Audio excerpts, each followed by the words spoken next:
started recording. $18. Hello. I didn't realize the stream was Welcome. not. No, well, I turned my stream off so that I could. Okay. But now it's back up, and now you're interrupting the introduction of this thing that I want to break out. So, fuck you, Joe Drilling. Well, fuck you too, Eric Allen. Hi, I'm Eric Allen. We also have a Mike Ailes. Hi, fuck you both. I didn't think we were doing that kind of stream. It's going to the OnlyFans page. Alex Rio is also here. Hello. And Kurt Adam. Yep. Also here. Kurt and Alex are above this petty feuding and fighting. That's right. Yep. So, yeah, fuck that. Here we are. It's Extra Life 2021. We're raising money for sick kids over on onthestick.com, where you can go and donate. Probably, if you're watching this live, you can do it right now. If you're watching it at any time in the future until the end of 2021, you can go donate then as well. And Just a note there, we had broken $1,000. Yay! Yes. We're halfway to making me and Joe play an awful Resident Evil game. So in celebration of the end of a decade, the end of a really terrible year at the end of that decade, and just the fact that we like to do drafts, we are going to draft our favorite games of the last 11 years, which, as Mike has called it, is a baker's decade. Shut up. Yeah, man. Don't be pedantic about numbering and things. That way we annoy the people who think the decade should go from 1 to 10. Right. And also the people who think it's Yeah. whatever that tens digit is that 0 defines to that 9. game. So we piss Yeah. them both off. Also, and then when we do this again in 10 years, we'll go from 2020 to 2030. Right, so we'll get another shot. Right. We'll look back at 2020 and see what changed in our mind's eye about that year. Anyway, So look forward to that. so we have 5 of us. We're going to do 5 picks. We get 30 seconds to make a pick. You get, like 3.5 minutes, we'll say, to talk about the thing you picked. Yeah, we're going to have to keep this moving. Right. Civil Twilight said. I mean, we've got like 12 hours. Yeah, that's Civil true. Twilight Right. said that they would like to draft the pigs, which is fair. Sorry, I had to turn the pigs Totally- off for totally this. reasonable. But anyway, That's it for $100 donation. You will insert guinea pigs into this list as many times as you are willing to pay for. yeah. Okay, so what we're are we going to do saying? is we're going to determine an order. I don't know if anybody thought ahead to bring a random number generator or put some names. Usually into that's a thing Mike does. Or Yeah, something. Mike. Ah. Put that on Mike. Anybody? Mike Yeah, I- usually provides the random. I also numbers. just assumed Mike was Just going to talk do it. about how Sorry. great I am and how I'm going to provide this for you. I normally do the timing. What are we doing for time? Did you say? Let's say 30 seconds to make a pick, and then 3.5. 3.5 to Probably to do- every we can do single 4 game altogether. we're going to talk about tonight has been talked about during the Sticky Awards of, So what of I'm going years to do, past. what I'm going to do is set it for 4 minutes, fair. and if you take longer than 30 seconds to make your pick, it doesn't matter. Right. You'll be You will done. receive an electric shock. Fine. Yeah. And then if we go 4 minutes, and then if we go a little bit over every time, A little over, that's it'll okay. be fine. Yeah. We're generally not super sticklers. If somebody's Hey, I get it. Good God. We are extremely Alright. we are super super sticklers. stickers, but not super That's right. sticklers. Yeah. So Right. anyway, do we have a draft order? We do have a draft order. Okay. Are you, ladies and gentlemen, are your seatbelts buckled? Are you ready to start your engines? Yeah. Our Yes. engines are revved. All right. Well, the person whose engines should be the most rev right now is Alex Rio with our number one pick for the best game of the Baker's Decade. Got him. All right. Well, there's only one option. Hold on. Wait, We hold gotta on. go over the Only rest of the order first. Oh, okay. Okay. No, okay. wait, no, it's no. always a surprise. We're gonna Yeah, do it it's, as it's always a surprise, okay. surprise. Starting with Alex. Okay. All right. For those Well, there's that- only for those one that option. haven't done this before. I don't know when Do my a time pick. starts, but there's only one It option. doesn't start Start. until I guess it could start now. It Start should start okay. now. Anyway, it's now. Dark Souls. Who's Golf surprised by clap, golf that? clap. Dark Souls. Yeah. Not at all. Excellent Nice choice. choice. 2010 was that? 11. 2011. Wow. September 2011. We just looked it up the other day. This is. But yeah, what else could it be? This font What is else could very- it be? This Like, font is there's- maybe a little too big. Let me make it a little Yeah, smaller. it's a little big. Qualifies by any metric. And it's a hell of a game. I actually like how big that font is, but yeah, it's a hell of a game. This game was a watershed moment in video games for me, like quite literally, because specifically, I can tell you, brief history. Demon Souls came out. I played it at a friend's. I didn't like it. I was like, this is dumb. Why are people into this? Blah blah blah. 2011, I replayed it. I gave it like a second chance. I was like, I don't love this. Like, I get why people like this, but I don't like it. And then in 2013, I was gifted Dark Souls on Steam, the Prepare to Die edition, all that, you know, downloaded the patch that made it actually look not like complete garbage, and fell in love with it. But what really the watershed moment that changed how I like and engage with video games, right, was Quelaag fighting her at the end of Blighttown. I just had this like moment where I was like doing well. I was like stuck on her for a long time, and I was doing well, and then but I ran out of like healing juice, and so I had this thought, like this thing popped into my brain, which was I won't get hit. And I was like, that was it. It was like, I know, I figured out the solution. I just won't get hit. And like, I just kept saying it in my brain because I kept fucking up and like barely getting hit or like getting like whiffed a little bit and taking little small chunks of damage. And I was like, no, it's fine. I'll just dodge everything and perfectly attack her. And it like, that's not a thing I ever like thought about in video games. I'd always be like, oh, you know, sometimes you get hit and that's okay. And like, you know, if people play games like that, but those are people who like are really good, and that's not what I do. And then I was like, oh wait, like it's like it's I think I can, right? Like it's fucking The legend that Legend can. good. Like yeah. So like Dark Souls was the game that made me realize I was the little engine. which incidentally, I think I just came up with a new name. For There's your Final Fantasy 14 character. Yeah, you Yeah, did it. little engine.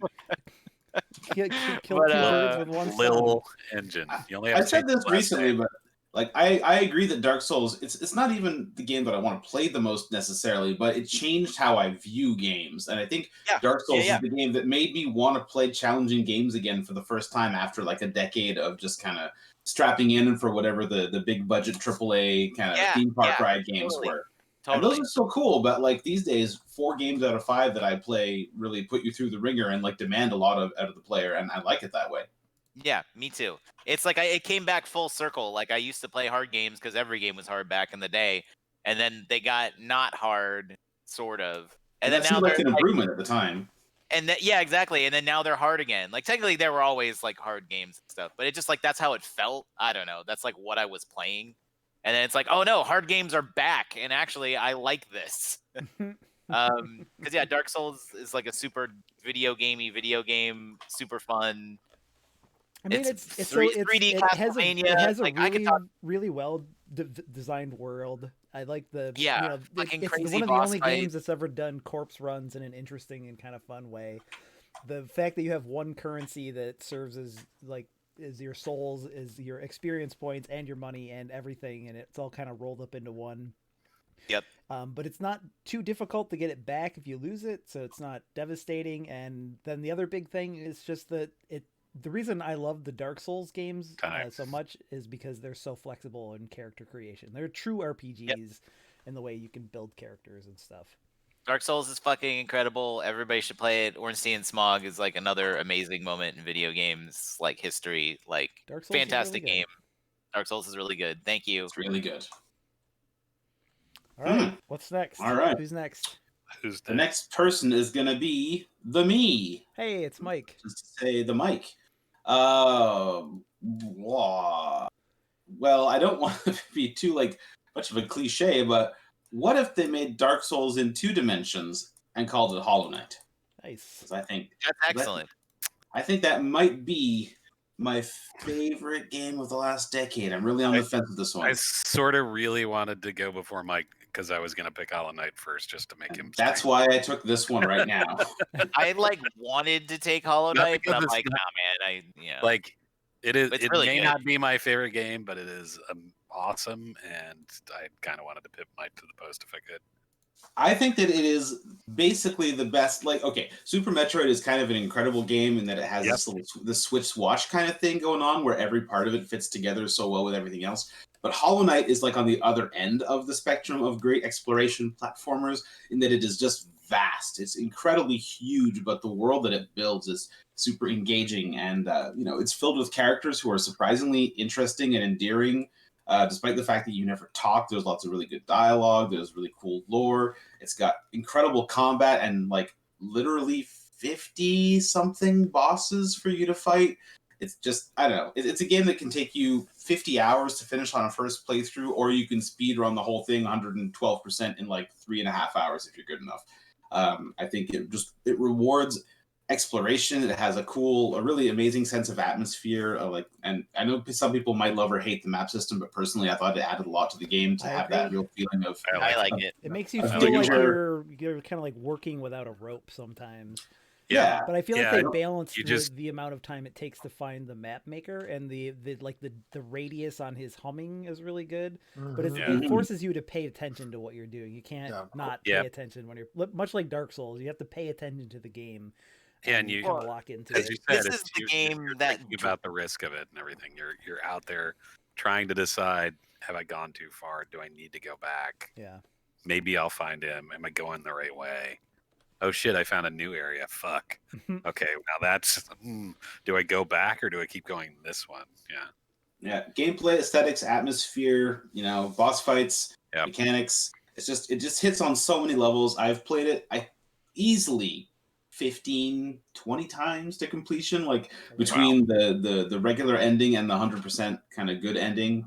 So when you say completion, you mean doing the whole the god.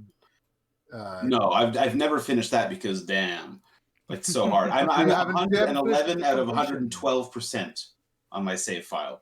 I literally have to finish one more Pantheon of Battles and I will have the full percentage, and even that's not everything, because then there's the whole fight 50 bosses in a row version of the Pantheon. Someday it's going to happen.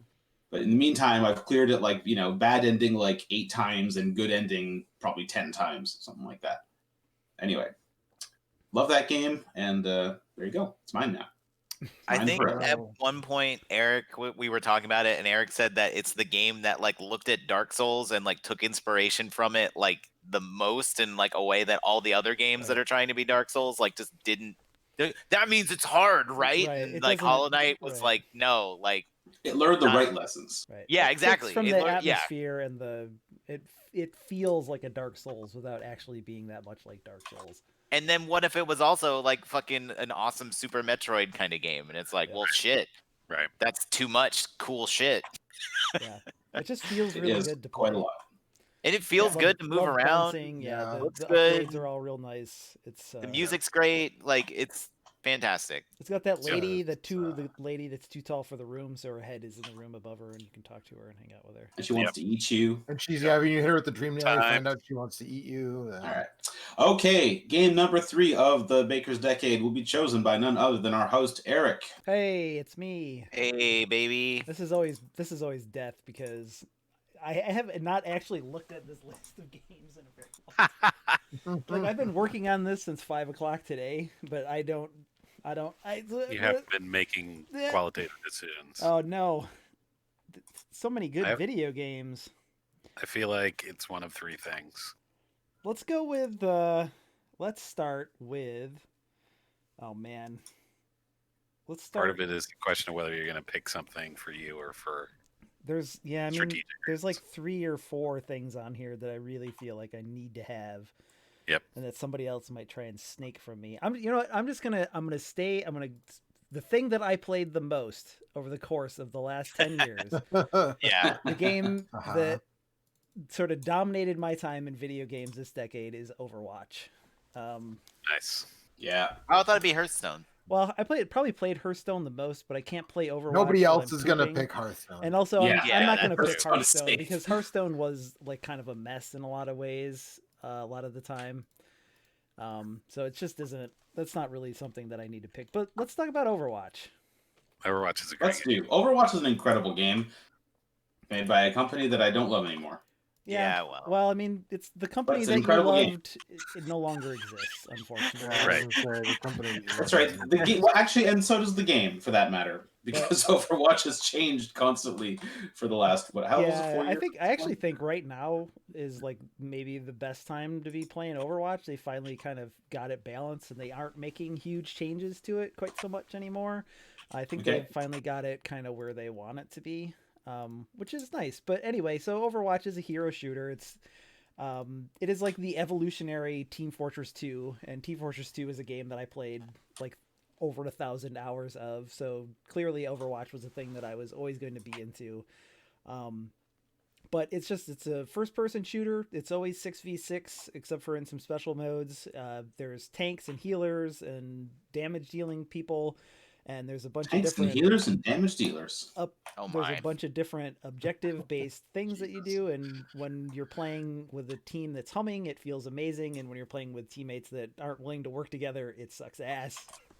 What about when you play with us? When I play with you guys, it's great until the matchmaking, the MMR system breaks and makes it impossible for us to win, and then it gets frustrating. But but I think for the most part, I think that it's probably the best feeling first person game that I've played. It's definitely the one where the powers feel the best. Like every character feels so different. And that's saying something, given the fact that there's like 30 some characters, and there's like almost 30 characters in the game at this point. As you can see, I'm playing Zarya here, she's a tank that has like these bubble shields, and she uses that to charge up her beam gun. And so she starts out kind of like a tank, and then she turns into a really nasty DPS when you get that gun charged up. But yeah, it just like you see, like, I don't know, it just kind of falls into like, I'm just going to describe what all these different characters do at a certain point. But that's kind of the thing that's fun about the game, is just learning all the different characters and how they all interact. And because there's so many characters, and because they're kind of all viable in different situations, every time you boot it up and go into a game, even though the maps are always the same and stuff, it always feels different. It's a different experience. Right. Yeah. It's just like, there's not a set meta that everybody's like, right, well, you have to play this set of characters. I mean, there is in the professional ranks, but in the shit. mid to upper platinum rank, where I was mostly when I was playing a lot of competitive, the meta was always shifting. And like sometimes, like whatever, like sometimes you'd get a team that just couldn't deal with a Bastion. Or sometimes you'd be playing against a Symmetra that was just exceptional, that takes me back, man. or whatever, and it's just like, it would be super frustrating. But or just sometimes you'd play against somebody that was playing Widowmaker or Hanzo, and they'd get super hot, and you just like couldn't do anything. Just couldn't do shit. They would just headshot you over and over and over again, or whatever. Yeah. I think one thing, we mentioned that Blizzard isn't our favorite, or Activision really isn't our favorite company, but I appreciate that in the context of this game, that they, like, you paid $40 for it once, like 4 years ago or whatever, 5 years ago, and like you get everything, every character, every new character, all the tons of new characters, the new stages, tons of new maps, tons the of new cosmetics. modes. They've finally put in like ways to get free cosmetics, and also like the loot box stuff in this game is like the least evil of the loot box stuff. So right, it's just pure cosmetic stuff. But we should move on to either. All right, Joe, we should move on to Kurt. Joe. Oh Jesus! Listen, man. Yeah. It's been a decade. It's been a pretty good decade. That's my official stance on it. Yeah. At least in terms of video games. In terms of video games, we're not going to talk about as the far rest as of we'll go. the last 6 years or so have not been super good personally or in the larger sense. But hey, I hope my time isn't starting while Eric is. No, go ahead. I'm kidding. I was just vamping so you could have time to think. While you were going, oh god. Right. Yeah. See, listen, Joe's giving me a hard time, and now he's like. Yeah, but your vamping is distracting me. That's making it worse. All right, well, mute me then. I did start your time, so. Pick something. Super Mario Galaxy 2. Nice. Yeah. All right. I mean, damn it. But also, yeah. So all four really of the Mario games that came out in that decade were pretty good. Although the 3D ones, I guess I should say. I didn't play much of. The most I played of New Super Mario Brothers U was with you guys during one of these Extra Life marathons a few years ago. Right. That's a but very the other thing. ones. Yeah, that's a 2D thing. Mario game. It's just polygonal. Right. It's different. Yeah. But the four 3D Mario games were all really good in kind of different ways, and it was really between this and 3D World for me in terms of, kind of at the top of that list and sort of. But I think Galaxy 2, even though it's been a minute since I've played it, it sort of delivered on the promise of what Galaxy was in a way, where it was just like, there's a whole bunch of really weird planets, and it took away the having to run all over the spaceship to get to different maps. Like, it just had one continuous map, like a normal ass Mario game. It brought Yoshi back. It's Galaxy with the training wheels off. Right. And also the it's gimmick just- levels are way better in yeah. Mario Galaxy 2 than they were in the original Mario Galaxy. Yeah, and there's a bunch of new power-ups and stuff, and it's just, I mean, oh man, Galaxy and Galaxy 2 they're super good. All the 3D Marios are good except for Sunshine, to some level or another, but I think this one is really, like, for me, it's the best 3D Mario game. It's in my maybe opinion. the best 3D Mario game. Yeah, and it's likely true. it's so nearly joyful perfection. and it's such a just a pleasant area to be in for the most part. Mhm. And I love it's just all these little bite-sized challenges that, like, generally speaking, don't take too long, but they're always pretty satisfying. It doesn't, like, that's the big problem with Mario Odyssey for me, is that it's a lot of, like, collecting a thing and you just, like, ground pound or whatever. But in Mario Galaxy 2, they're always throwing kind of interesting, fun, new platforming challenges at you. And it's just like it's all super well crafted, right? And all the the little tiny, it's more focused. Yeah, the little tiny spherical worlds that you're running on are really good, and it's just a good, pleasant time if you like. And plus it just has, like, about the best 3D platforming controls that you could possibly hope for, and the camera is really good too for a thing that is constantly working at weird angles and making you run around spheres and things. It's just like you kind of never really lose track of where you are and stuff like that. It's awesome. And then there's the super tough Luigi shit if you want to get your dick slapped by Nintendo. I did all of that too. shit. I played through the whole thing as Mario, got all the power stars, and then I went back and played through the whole thing again and got all the power stars with Luigi. Mario Galaxy 2 is one of the few games that I've ever done 100% completion on. Yeah, it's real good. That's a real good video game. I don't know that I have much more to say about it. I accept that I'm pissed it's not on fucking 3D All Stars. Don't get Eric started again. We don't have any more time now. The time's up. Fuck Nintendo. All right, well, that means that it's going to be time for a 1-2 punch from Mr. Kurt Adam batting cleanup. That's me. If you're in fifth position batting cleanup, that supposes that one of your hitters kind of sucks and struck out or something. I guess. Yeah, that's not. I was saying that's not how that works. I guess. All right, so my first pick is going to be The Outer Wilds. Yay! Nice. Because that is a game. That was one of the ones. Yeah, that's going to be an Eric game if you don't take it. Yeah, that is exactly right. And so, it is a game that I played obsessively. I can hear the banjo right now. I can hear the banjo. It has great music. It has great atmosphere. The exploration is fantastic. It just sort of gives you this, galaxy, no pun intended, that just lets you out into, that lets you out, and says do whatever you want, go around, like, explore stuff, figure out what's going on. And there's constantly things to sort of discover and connect to other things. Oh, I see. I went over here and I found this thing, and that loops over to this place. And we said this earlier in the stream, but it's one of those games where I wish I could erase my memory and play it again and have that sense of discovery and exploration, because it just does it so well. Yeah, it's just watching the planet fall apart and the first time you get to Brittle Hollow, or descending beneath the cloud layer on the Giant's Deep. Mm-hmm. Watching the sands move back and forth on the ash and the what's the other one? The Ash Twin and the something. The Ash Twin and the Ember Twin. Yeah. It's just like this weird puzzle box, and they just kind of drop you into the middle of it and say, "Hey, go explore, go figure it out." And they don't really give you much. Yeah, more if you knew exactly, they give you data points to say, "Here's where you've been," but there's breadcrumbs. But you could start this game, and if you knew exactly what you were doing, you could get to the end of it in less than like 10 Dark minutes. Souls.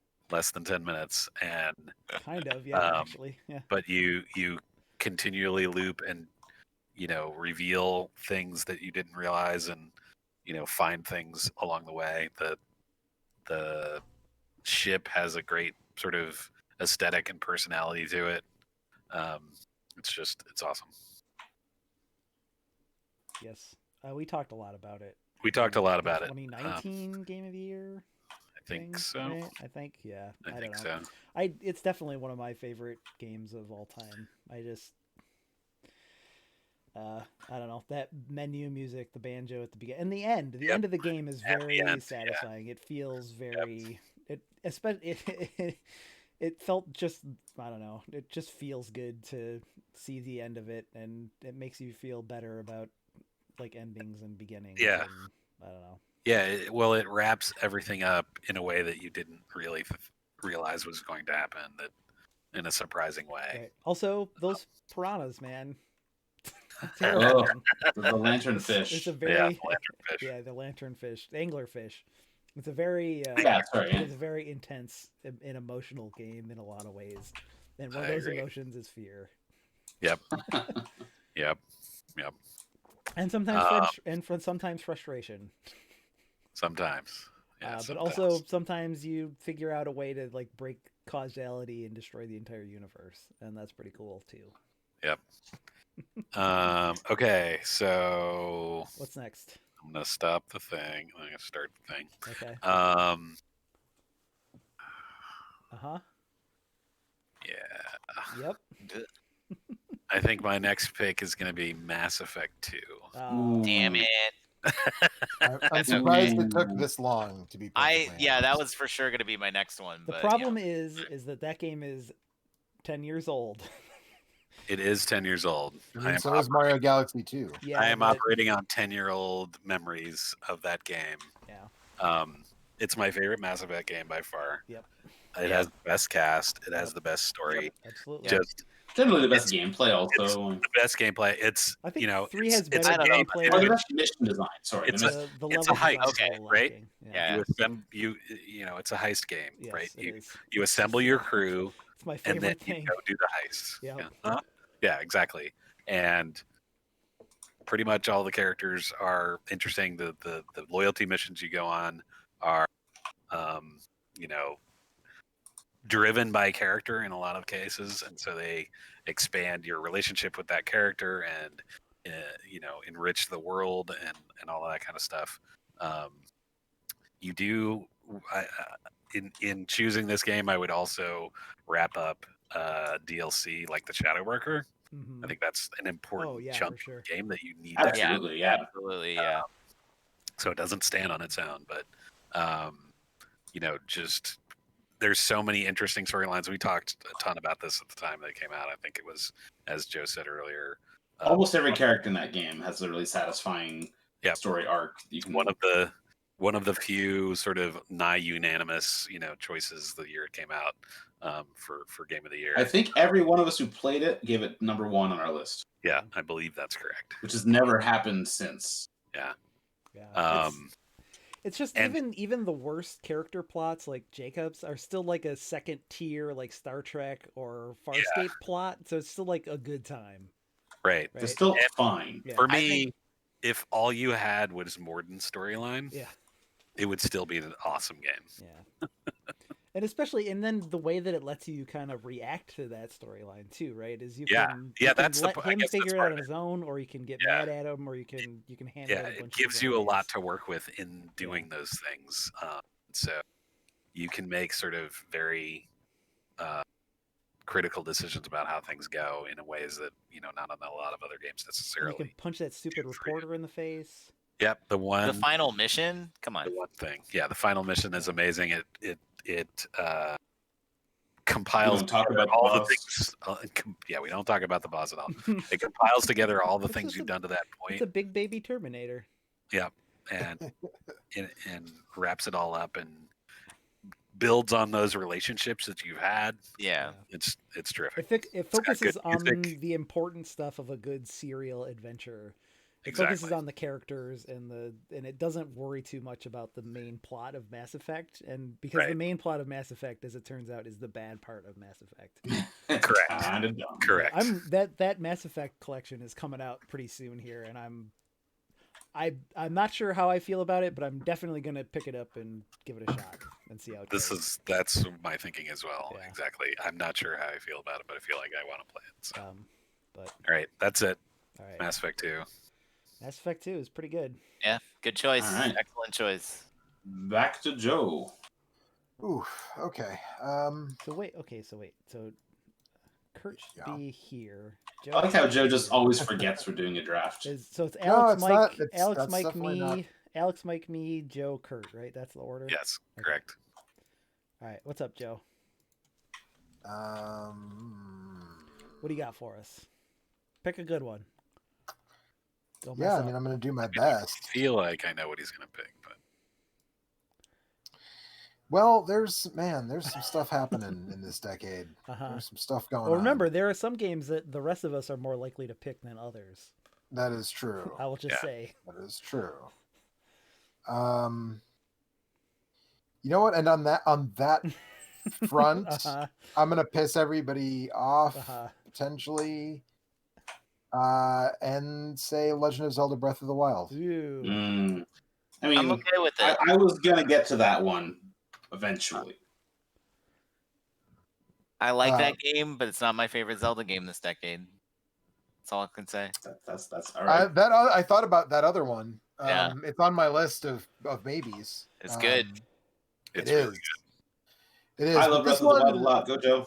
I mean, I don't know. Like Tell people about it.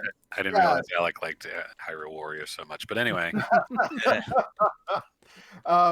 Man, I spent a lot of time with this, more time than with any other Zelda game in quite some time, maybe than any other Zelda game ever. And I think the fact that I hated the combat speaks to the quality of everything else. Yeah, in this game, you know, it was just like all the different areas, and like the idea that just like walking around this world and seeing the different stuff and finding the different shrines and doing the weird stuff. Yeah, the weird stuff like the island where you go and lose all your gear and you have to eat 700 bananas so you can beat up that big monster Cyclops that has the thing, you know. Like that's just the kind of stuff that like and you could go through the whole game and never even see that island and still finish the game. Yep. You know, I mean, you can go right to the final boss gauntlet if you want. Yeah, you can go straight to Calamity Ganon. Also, Calamity Ganon is a fantastic name for a final boss. You should have a cowboy hat. That'd be a great name for a racehorse or a penis. Yeah, right. There you go. If your penis is a calamity, then I Calamity suggest you see a Ganon doctor. online. Let's go. But you know, I think like for me, I did so much stuff before. Like I saved the divine beasts basically for last, so I spent like 30 hours just like wandering around the countryside and climbing up mountains and cooking weird meals and finding different weapons and doing the palace. That's not the palace, but the hideout for that group of thieves. Like that was super fun. Yeah, that was like so much fun. Least favorite part of that game. Oh, that was great. That's like remember the one first of the best time parts. you find when you see that there's that big square thing in the corner of the map that you can't figure it out, and then you find it's like a crazy labyrinth. Yeah. Remember there's I don't know if you guys did this, but there's a huge mountain right near the beginning of the game, and you can climb up to the top of it, and it gives you a climbing hat that gives you like faster climbing. The climbing gear is what I wore like the whole time. Absolutely. Yeah.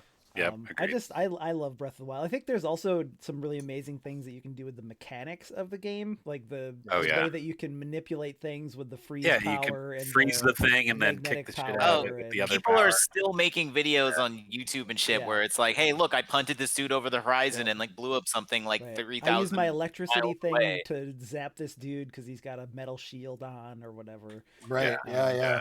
And the fact that those rules apply to everything. You can do the elemental stuff with the chew jellies. Yes. And it's just there's a lot of open world games, but very few of them take their mechanics and like apply them evenly across the whole thing. You can do whatever you want in Zelda. They let you break it in interesting ways, and that's a thing that most open world games are afraid to do because it will either break the game. Or they're afraid to like put that kind of trust in a player's hands, and Zelda is amazing because it does that. So agreed. All right, we're back to Eric. My turn. Yay. Hey. I mean, we'll pick the other most Eric game on this list. Kentucky Route Zero. I didn't pick it so that you could pick it. Yeah. So this was my game of the year. When I picked Mass Effect, I was like, should I pick Kentucky Route Zero? No, I'll leave this for Eric. So Kentucky Route Zero is my game of the year in 2013, which was the year the first 2 episodes came out. Me too. And then it was also my game of the year in 2020, which was the year that the final episode came out. And also the TV edition, which is all of the episode, all 5 acts plus all of the interstitial acts that came out along with it.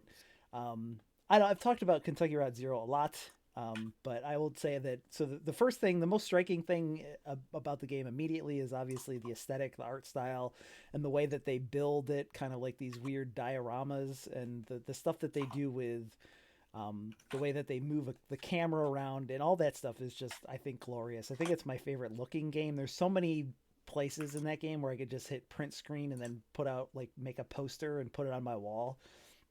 And then the second thing is I think that it has really good writing, and I think that I agree. One of the problems with it is that it wasn't quite there with the first act or the first 2 acts, and not until you get somewhere to the middle of the second act does the writing start to really shine.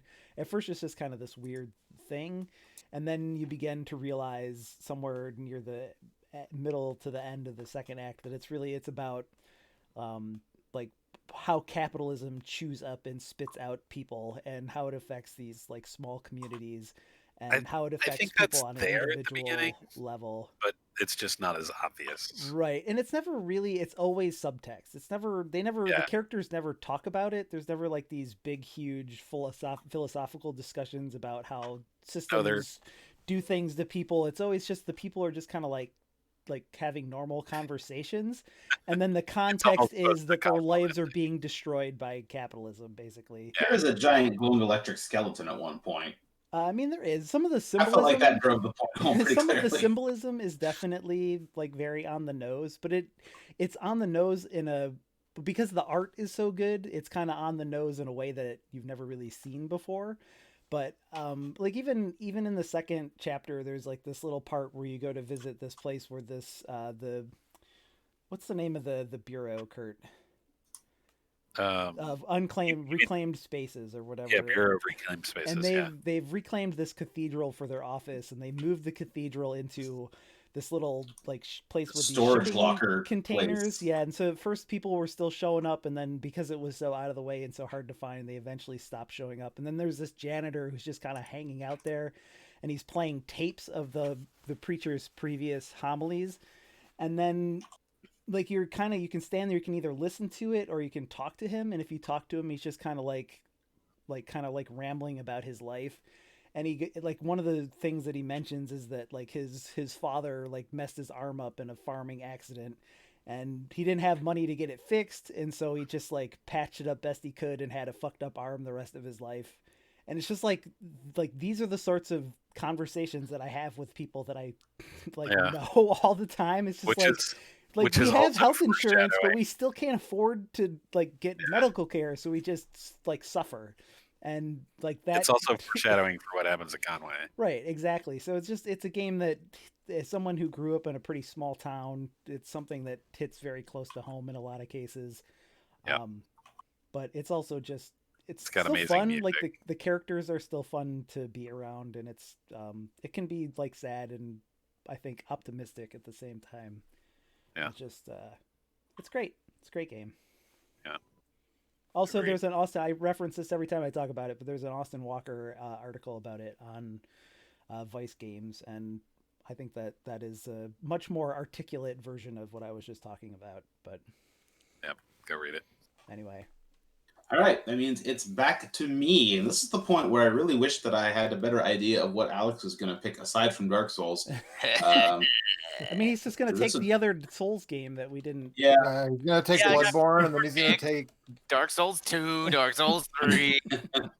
This would be my opportunity to shaft him, but I don't think I'm going to. I think I'm finally going to choose the game that I am maybe the most synonymous with, XCOM 2, The War of the Chosen.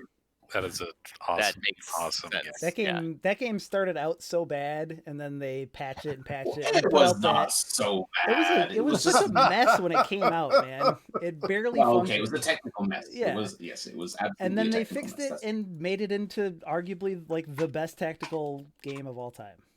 Yeah, it's just an incredible engine for creating and telling stories. So I'm not going to put the first XCOM from this decade on my list, but I kind of could because I honestly think I love them more or less equally. But what they both do is give you a series of impossible decisions. You're constantly being pulled in all directions. Are you training up your squad? Are you researching stuff? Like which mission are you taking? And at the same time, they're letting you build up your squad. And I think the second game does a much better job of giving your squad mates a lot more personality. You can customize them a lot further in the way they look. You can customize their abilities a lot further. And so, like, you really come to get to know those characters as you go through, even though they have no personality whatsoever, which, based on the writing for the rest of the game, is for the best. Because the writing is maybe not the strong point in this game. Fortunately, this game has really amazing mechanics, so it doesn't matter. Yep. Yeah. And like, if I had to pick between the two of them, I honestly prefer the strategic layer of the first game because I think that like the world map with the countries defunding you is way more interesting than kind of whatever is going on in the second one. If you don't do that right, then it can just like lock you out of the game, no matter how good you are at the tactical side of it. And I don't know if I love that so much.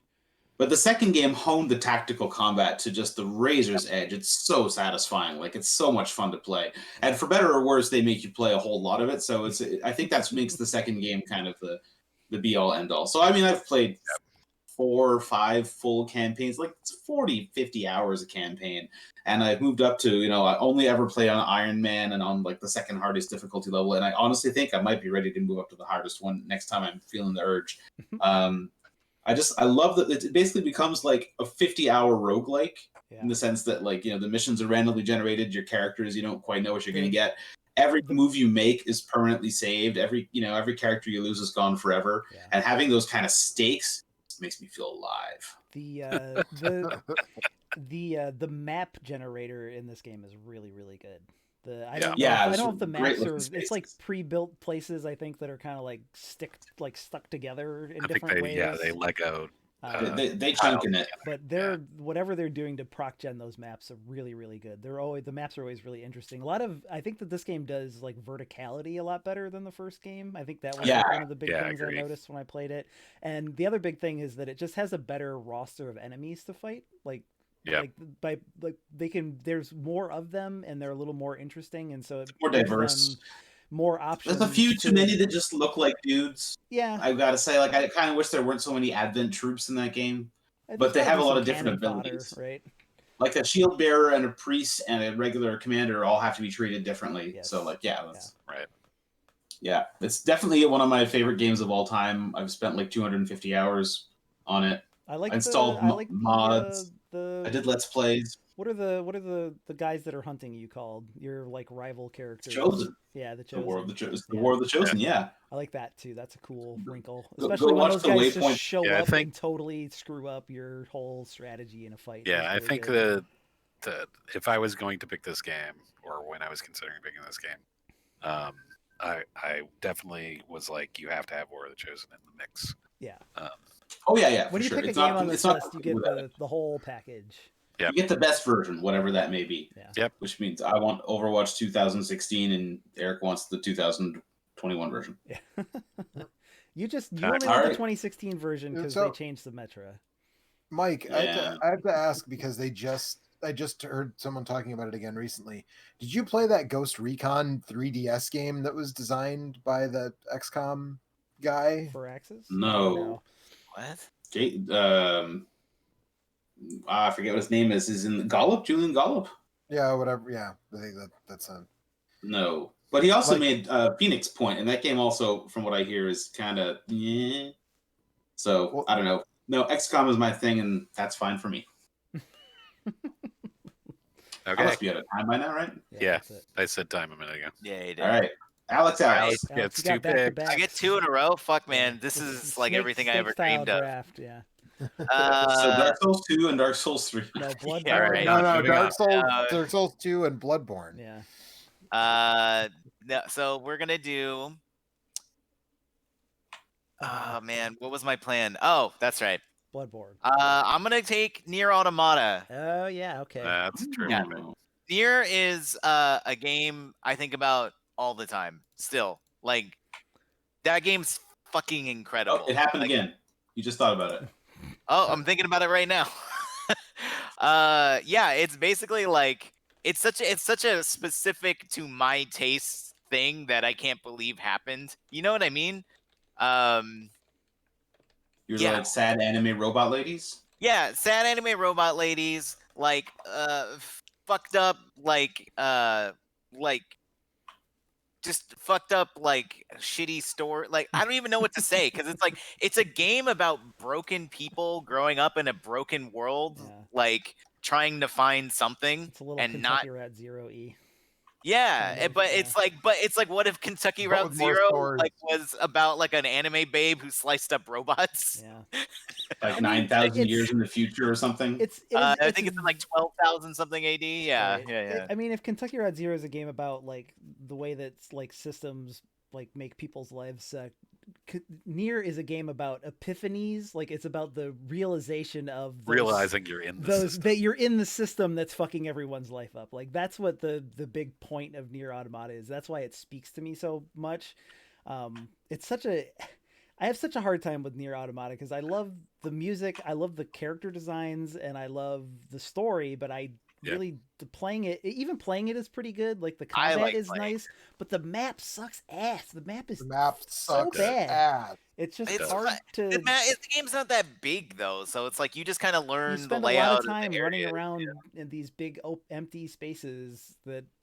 It's like, why is it like this? But it's just this isn't the place to complain about that. I think that.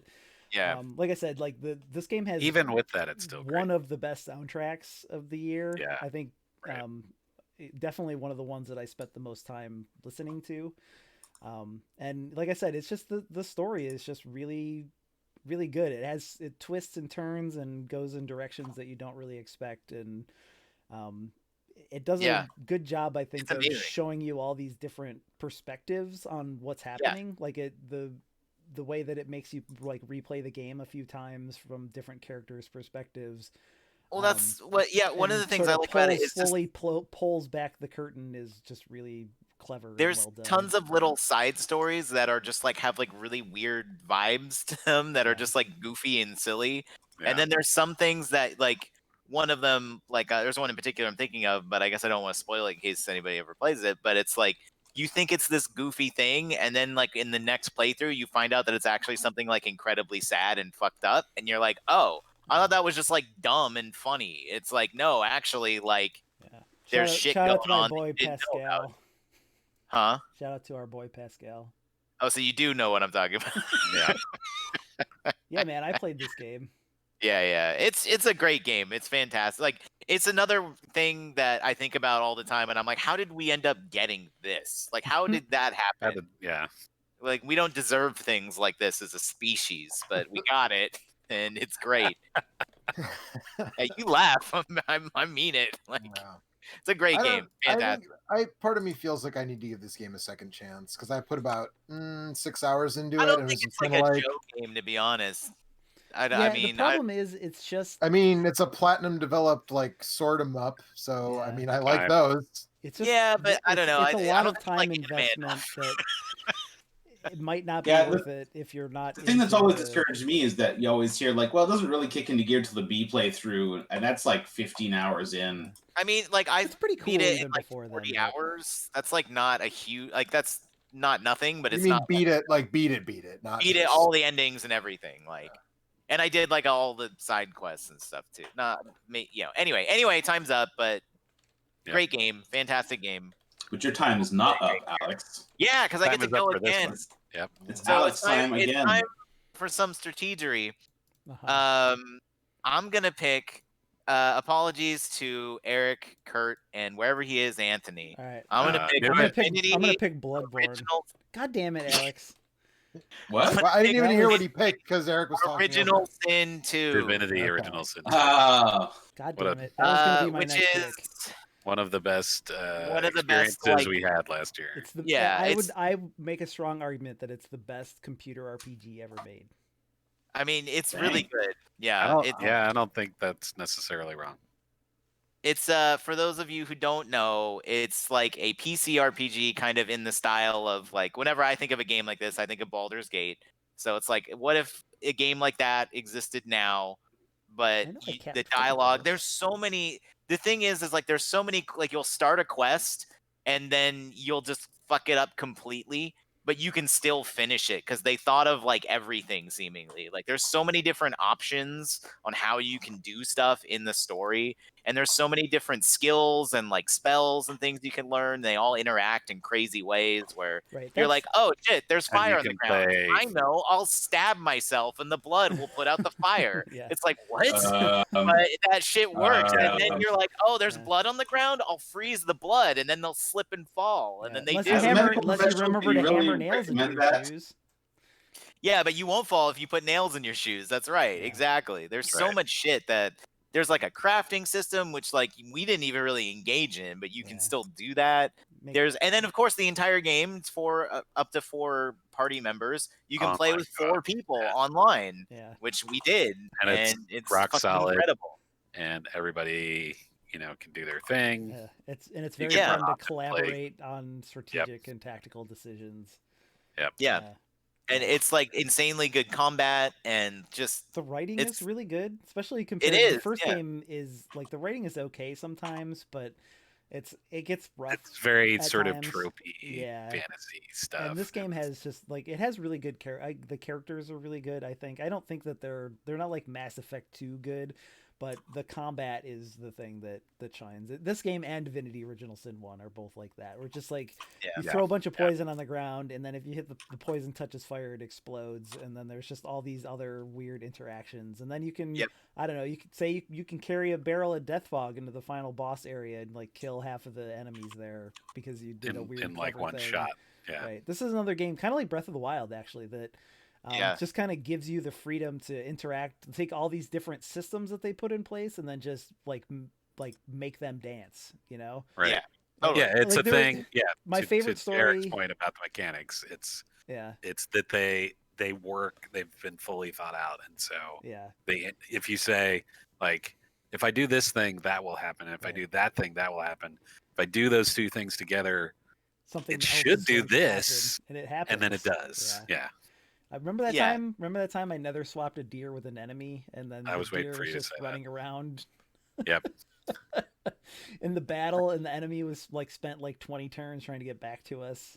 It was great. Yeah, it was great. And then there's like a cool progression system too, where it's kind of like you start off with just like some basic stuff that you can choose, but you start off with some basic stuff, but then as you progress through the game, you can kind of make your character into whatever you want, and it works. There's a million. Very flexible character creation. Yeah, you can be like, oh, I'm gonna be a pure wizard, or you can be like, fuck it, I'm gonna use like 2 knives and like pure wizard, be a necromancer at the same time, and then also like no karate, and you can just do that. You can have a giant spider with skulls and.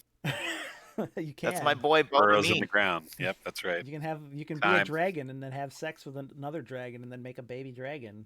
Yeah. Snack pack Corn Nut the Third. And then have to fight with the. Don't talk about my son. And then have to fight with the dragon's, your romantic rival, and then have to kill him. Also, Sir Laura is one of my favorite characters of the decade. Sir Laura is awesome. He's a squirrel that rides a skeleton cat. Yeah. Yep. Amazing game. You're up, and is convinced that he is the main character. Yes. Who is on a quest, and you're helping him. Yes. To fight. Are you saying that's not true? He's to fight the giant magical acorn that's trying to destroy. I will say the one sadness I had about this game is that we didn't fight the magical acorn at some point. That didn't come to pass, and then we realized we really were in Sir Laura's story. Yeah. Anyway, you're up, Mike.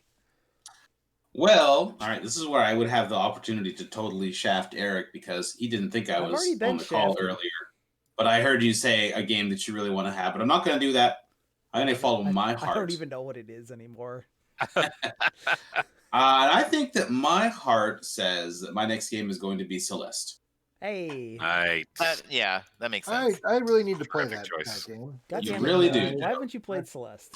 You really do. I don't I know. also haven't. Yeah. It's one of those, Eric, you were talking about how when people say like they want to play something and then they don't, it means they don't really want to. And I think what I was saying earlier in response to that is that like it's not part of the conversation anymore. I missed it when it was thing that everybody was talking about, and I just never went back and play. I have it, I own it. I just you don't haven't like gone back and platformers, played Joe, it. so there's no good reason for you to play this game. Right. I don't like 2D platformers at all. They're fucking garbage. Who plays those? Celeste is one of the most incredible 2D platformers ever made. And it's such a humble work on its surface, but just every part of it is almost every part of it is perfect, I would say. Like the mechanics are Thank you, Eric.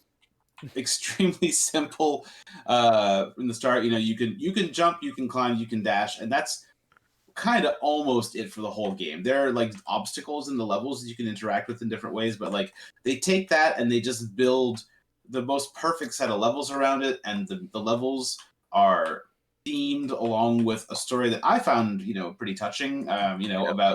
About dealing with mental health issues, not by trying to remove those aspects from yourself, but by rather acknowledging that they exist and that you're going to have to kind of deal with them, which I thought was a really nice way of handling that story. The symbolism is always very obvious, very on the nose, but it's just like it's done well enough that it's fine.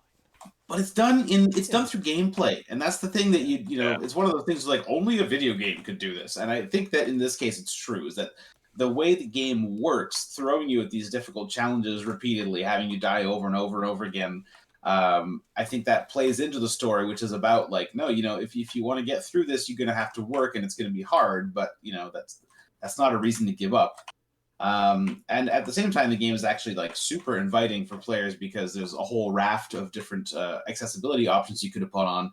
And unlike, say, like a Team Ninja game or Doom, it doesn't make fun of you for using them, right? Like it's not giving you a hard time. You can add extra jumps, extra platforms, whatever you need. So you can game speed. Sure. Yeah. So you combine the controls are so well tuned. Oh, it's so good. And what I love about minor spoiler if you've never played this game, but Celeste is one of only 2 games that I've ever played that have done this. The other one being Super Metroid, is where there is an entire layer to the controls that you would never know initially. Like they are eventually tutorialized to you, but only in the optional B and C sides of the levels. The first time I loaded up a speedrun of Celeste, I did not understand what was happening. I watched someone play through the first area of the level and was like, what is going on? That doesn't look like the same game that I just played. Because there's a whole layer to the mechanics that lets you do just incredible stuff once you know what you're doing. Like a tool-assisted speedrun of Celeste is just breathtaking to watch because the game doesn't cap like your speed. So if you can play well enough, there are ways to just gain incredible amounts of momentum and just fly through the levels. It's beautiful to see in action. And of course, on top of all that, you have what is maybe the best game soundtrack of the last 10 years. Yeah, it's definitely. I mean, Risk of Rain also came out in the last 10 years, but Risk of Rain 2 came out in the last 10 years. But it's way, way, way up there. Hotline Miami and Hotline Miami. Hotline Miami. But yeah, shout out to the soundtrack of the decade for me. Hotline Miami is licensed music, so it's kind of different. That's like a mixtape. To Lena Rain for making a really Well, okay. Last thing I want to say is that the reason I play Kaizo is because I played the B and C sides of Celeste, and it's like, shit, I can get through those. I can probably get through one of these jumpy Mario games. Makes so much more sense because it's like you played Dark Souls and Celeste, and now you play Kaizo. Yeah, right. Yeah. Oh man, there's a through line to all this. Yeah, I just figured it out. That's You're all. Next, Alex. All right. No, he's not next. I'm good. I haven't played Celeste. You're next, no, I mean, Eric. He's next to get into Kaizo. I see. Yep. Yes. Good idea. Eric, you are actually next. Oh, I gotta look at this list again. You gotta fix Kentucky Route 02. Why? You do that when it's not your turn. Isn't that in all caps in the game? I don't know. Anyway, I think it is. Anyway, oh boy. Oh boy. All right, well, let's just do this. I don't know what you're doing. You gotta say it with words. We'll just take Witcher 3, and we'll just. Nice. There you go. I'm going to pick all the games by the shitty companies, I guess. Yeah, you are, but it's a real good game. But not Kentucky Route Zero. That's not by a shitty company. No, Kentucky Route Zero. I don't actually know anything about the company that made Kentucky Route Zero, but I'll assume that they're all very fine people. I'm anxious to see what they do next. Yeah. But anyway, let's talk about Witcher 3. shall we? Yeah, he fucks a girl on a stuffed unicorn. He does It's fuck the a girl best. on a stuffed unicorn. It's the best. Here's the thing about The Witcher 3 is that it is a giant open world RPG starring with a very, very strong main character, and it's just, I think it's the best like looking video game world that I've ever been in. It's just such a, like, the forests are so lush and it's so filled with interesting things to do, and then on top of that they do a really amazing job of writing reasons for you to do these quests. There are like worthless, pointless fetch quests that you can do if you want to, but for the most part, but only after you played 80 hours of incredibly well written, like super good side quests. And even it's the only open world game ever where everything is worth doing, basically. Right. Yeah, because you go into these villages and you talk to these people and they do a good job of convincing you that they need help, right? There's like a werewolf that's terrorizing them or whatever, and then but there's always that quest is good. But there's always these like but like then you go and you try to interact with this werewolf and there's like a reason why that the person is a werewolf, right? It's not just I love that you say werewolf, by the way. Werewolf. Wolf. That's I one do of my it for favorite you. things now. It's too bad Anthony's not here because I really do it for him. But yeah, anyway, all the characters in the stories have motivations for what they're doing. I think that's the thing that a lot of video games kind of forget to do. And sometimes you don't even have to spend a lot of time like doing that. You just have to write a few lines, and then all of a sudden it goes from like just a monster that you have to fight into being like a character that exists in the world. And sometimes you still have to kill that werewolf, because if you don't, it's going to continue to hunt and kill all the people in this village. And sometimes you decide that's okay. And sometimes you're like, actually, the people in this village suck ass, and I'm just going to let them get eaten by this werewolf. It's fine. Yeah, because fuck these people. Right. Yeah. That quest and the Bloody Baron. Yeah, that was going to be the next thing. I mean, fuck the Bloody Baron, but also that dude's really interesting to talk to, but also fuck that guy. Right, he's terrible. Fuck that guy, but quest he's interesting really to interact with, and you need to deal with him in some way to get what you want. And you feel bad for him, even though he's a shithead, because he's in a really rough situation, which is, of his own devising, because he's a shithead, but... Right. Yeah. So, we spent a lot of time talking about The Witcher 3. It's like old-ish, but it still kind of holds up. And our friend Anthony just played through it recently and said it was amazing. I'm playing it tonight. I'm still like kind of blown away by the vistas and like I said, one of the things that drives me crazy in video games is that they never get forests right. Like it's always way too easy to get around, kind of. And in this game, they're kind of pushing up against that without sucking all the fun out of it. But there's still places where it's like hard to move because of how thick the undergrowth is and things like that. And also mountains are hard to climb. And in Witcher 3, mountains are pretty hard to climb. I don't think any game since The Witcher has done this kind of game as well. Yeah. Assassin's Creed has been trying very hard. But, I mean, Breath of the Wild is the only thing that even... Right. But it's a very different style. It's a very different, Right. I'm just talking about big world, that's good to walk around in. Yeah. Anyway. Plus, man, you get to have sex on a stuffed unicorn. It's great. Not wrong. All right. Well, that means we're back to Joe. Yeah. What do you got for us, buddy? A lot. There's still a lot of good games on there. There's a lot. Now the problem that I'm running up against is like there's going to be shit that's just not going to be on the list, and I have to figure out you got to live with that for the next 10 years. That's right. But I think I would be betraying my heart. So the last pick was a strategic pick because I love Breath of the Wild, and I figured somebody else would take it if I didn't. You were correct. I'm a little less worried about this one, but there are games that I'm like there's at least one on this list that you should be a little bit worried about. Yeah. Yeah, you're right.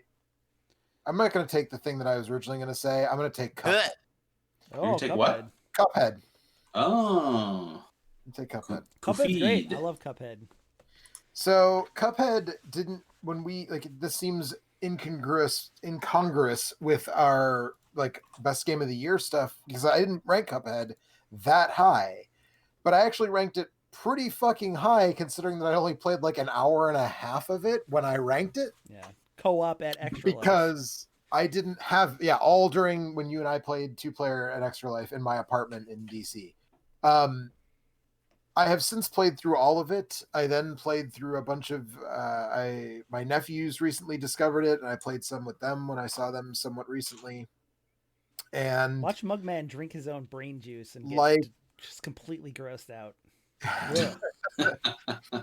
And this game is like we're the really wonderful thing about this past decade, and part of what made a lot of this really hard for me to even narrow down, is that we finally, with the real, like, in the end of the last decade, we got back to, like, not every game has to be a full price retail AAA thing. And so, like, genres that really didn't exist except on the fringes for a really long time have come back in ways that are just some of the best stuff in those genres ever. And by that standard, Cuphead is, you know, basically doing Alien Soldier, but like by way of 1930s, you know, Eworks cartoons. And, you know, it's better than the most recent Contra by a lot. Right. I mean, I think that this is one of the 3 best run and gun platform shooters of all time, right? It's like this, right. It's and Contra and Gunstar Heroes in some order. It's right. I think I might put other games in the Contra series like maybe slightly above this, but this game is so good, and again, that, you know, for our generation, we have, like, these cartoons got played in syndication. Like, for me, the Bozo the Clown show was on in the mornings before school, and a lot of old Fleischer cartoons got shown on that show. And just like, and even Nickelodeon showed Looney Tunes, you know, and so like these 30s cartoons that I didn't know were from the 30s or really fully understand as a kid, like I still have a lot of nostalgia for that. So this aesthetic, I think, is right. fantastic. This is what I dreamed video games would look like when I was like 7 or 8 years old. Yeah, we've talked about this. When I played Super Mario Brothers 3 or whatever, like this is what I thought the ultimate video game would look like. And I'm not really wrong. I wasn't wrong. This game kicks ass. This game is so good. Yeah. I need to actually play through it again. I want to do it on the higher difficulties and like try to do the all A's, but I just haven't. I thought the DLC was coming sooner than apparently it is. Yeah. So I was kind of waiting for that to go replay it again. But it was, and then they delayed it. Yeah. So I'm really hoping, but this is, I mean, again, Contra is my favorite video game of all time, and this is a worthy successor to that. And fuck, man, this game is so good. Good pick. Not where I thought you were going to go there, but good pick. Yeah, I thought something else too. But anyway, we'll see. All right, well, what's better than one Kurt pick? It's 2. 2 is better than 1. I beat these guys eventually. Also, watching the video. I love that these guys are simultaneously a tribute to Ryu and Ken from Street Fighter 2 and Frog and Toad, and that's like one of my favorite things about it. So good. Oh man. What are you gonna pick, Kurt? Yeah, that's the question. I'm staring at this list going. We got 2. It's hard, right? If something, it's really something you know what you I'm want, you can pick it now, and then you can think about the other one. Yeah, so I'm going to do that. So I'm going to pick Dishonored 2. Even though I know it's a game probably nobody else would pick. Anthony was talking about that. Like, Anthony, I know here, but last night we were like, discussing. So as someone Dishonored 2 is to me what Celeste is to Joe. Like a game that I really like. I always look at it. Feel like you should play it. I'll probably like it, but I just haven't gotten to it for whatever reason. I played the first one. I was like, "This is cool," and it's like, "Oh, did you keep playing it after 10 hours?" It's like, no. Yeah. So I am somebody that plays all these kinds of games completely stealthy. Like I play Hitman and this and like Deus Ex and all that stuff. It's all about stealth. It's all about not getting seen. It's all about, trying to... You were never there. Trying to essentially take this puzzle box that they've set up for you and break it open. And that's what I find satisfying about playing those kind of games. I know other people are like, no, fuck that. I go in and I kill everybody. And that's cool that they do that. I have no issue with that. But it's like, that's not how I want to play it. So for me, it's always about trying to figure out how to make that work. And for me, this is probably the game that does all that stuff in the way that I want to do it, while also having a really cool art style, aesthetic, and really interesting levels, and really great options for powers that you can do and upgrades that you can do to let you play the game the way you want to play it. And I picked Dishonored 2 because there's a couple of just really, really amazingly good levels that have really clever ideas that I've never seen before. So there's one level that takes place in a mansion that was built by the guy that basically built a lot of the like clockwork machines and stuff that are used throughout the game. So you have like guards that are clockwork things, like he did those things.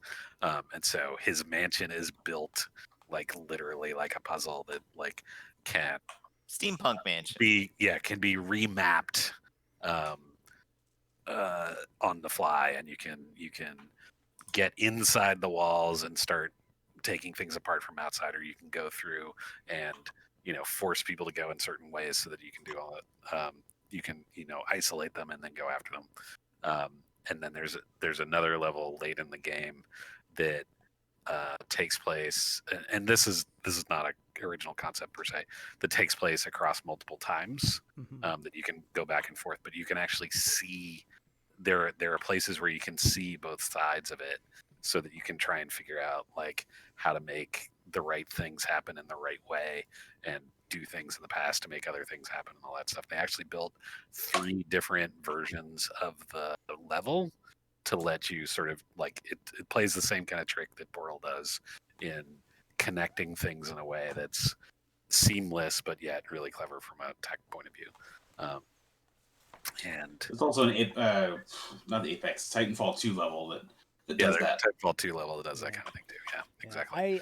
Man, I need to play this. I like this. This is the type style of game that I really like that immersive sim sort of thing. Like I love the original Deus Ex and System Shock 2, and then like the Arx Fatalis is like one of those weird PC games that I think only me and like 8 other people ever played, but I like that a whole lot, even though mechanically it's really difficult to go back it's made by a lot of the same people. Yes, exactly. Like it's like this is like the Looking Glass Studios Warren Spector genre kind of. Right. But this decade was definitely like the decade where people got interested in those again. It kind of started with like the explosion of popularity of like BioShock and the Elder Scrolls games and Fallout 3 maybe, but like those were that, but also open world RPGs, and so they always felt kind of big and empty. But then the Deus Ex series got revitalized in the 2010s, and those 2 games are really good. And then there's the Dishonored series, and Prey came out, and there's still supposed to be like another System Shock game I think on the horizon, but and the new game from this studio looks like it might be in that vein, even though they're not trying to sell it quite that way. Is that the Deathloop one? Yeah, Deathloop. Yeah. I'm really excited for Deathloop. It looks like it might be that without them kind of being openly, saying that that's what it is. So we'll see. So I need to play this. I need to play this. I'm gonna. Damn it! As soon as I'm done with Demon Souls, I'm gonna play Dishonored 2 next. I've owned it for a long time. I'll be sad if you don't like it. And I know I like the mechanics of Dishonored because I like the first Dishonored quite a bit. Whereas like Prey kind of fell short for me because I didn't like the shooting too much. But Prey was a big disappointment for me personally. I think I'm gonna stream some Celeste when you guys are playing Neverwinter. Yeah, that's a good plan. Yeah, there you go.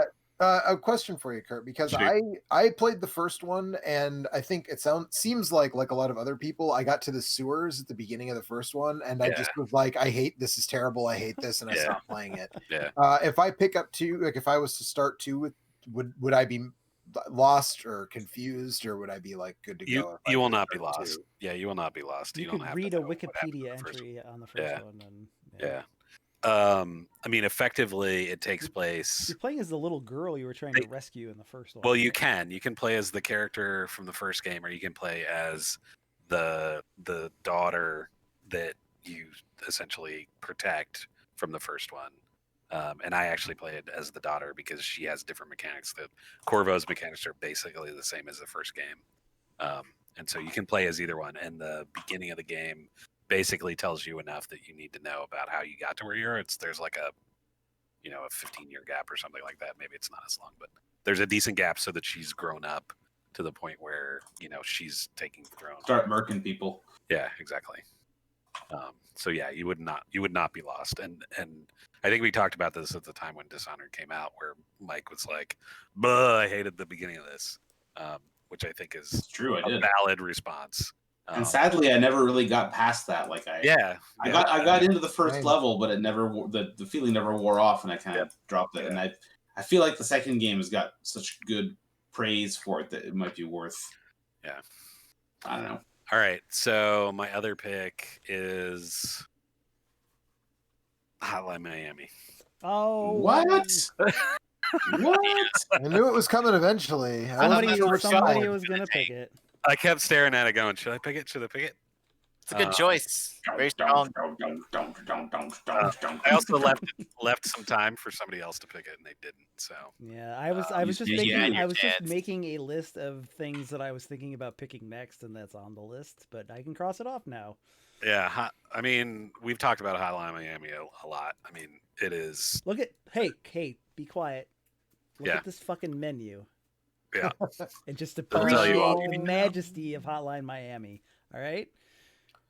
Oh man! I put that and the fact that the soundtrack was included with the Steam version in OGG format, you just had to grab it out of the directories and put it on an MP3 player. When this game came out, I still had an iPad or iPod Classic, and I just dumped all the songs onto my iPod, and I listened to this soundtrack probably more than I played the game. I spent hours listening to this. Oh, I definitely. This was like my for sure theme for ever.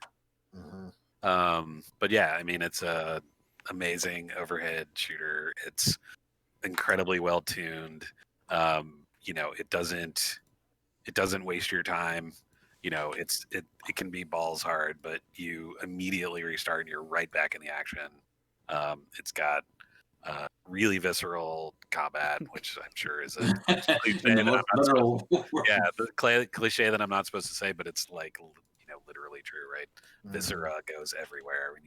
When you finish a level and you start working your way back out to go back to your car, you can just see the pretty gross ass game. Yeah, your carnage you left behind is brutal. But it's each of the levels is just a really interesting sort of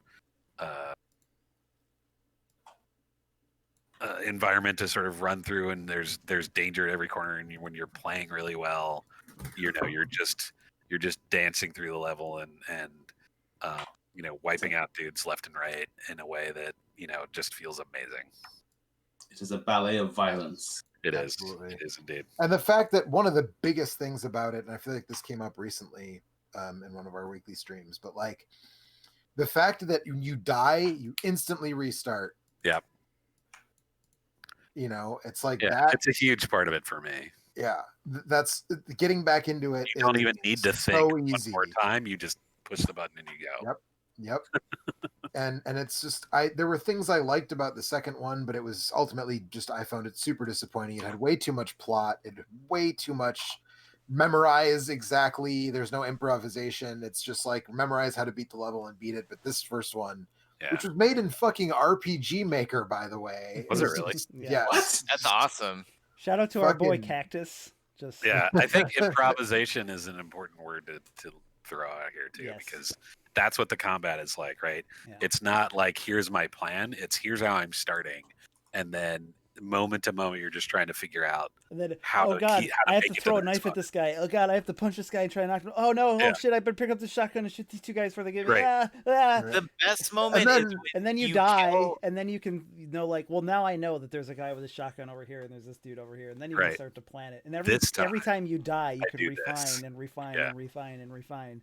But it always feels like there are more than one solution, and the guards, the AI for the guards, you still have to redo it. Never quite does exactly the same thing every time, so you're always forced to improvise, that's the biggest problem with the second game, is that you kind of don't Yeah, you've said there's sort of here's the way to do this level, and picking your mask is like a big part of it too, right? Like, just little if you don't, I wore the dog mask a lot. Like in stages where there were dogs, dog mask was real nice to have, right? But then there's the one where you can use the power drill on a downed enemy that you haven't killed yet, and there's one.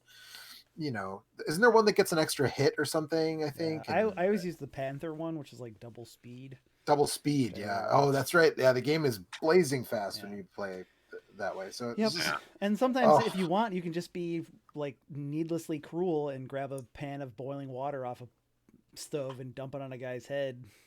That's a really great sequence. But I think this game more so. There was a lot of games in the 2010s that were kind of like examinations of video game violence, like Spec Ops: The Line or whatever. But I always thought like Hotline Miami's like, we're just gonna make you walk back through this level and look at what you wrought style. It's just a way more thoughtful and way more impactful kind of way to do that. Because it's at the end of all that amped up adrenaline rush. Yeah. Mm-hmm. Well, and also it's like, so at the end you kind of realize that everything was pointless. Like it's all pointless. It's kind of a commentary. It's a commentary on real world violence too, right? Which is just like, look at like you accomplished effectively nothing, but there's, I mean, how many lives were ended? It depends on which ending you get, because one of the endings, that's true. The characters in the game that are literally the two people that made the game just tell you like, hey, don't worry about it. You just had a good time, so don't think about it. Even though it's obviously meant to make you think about it. Right.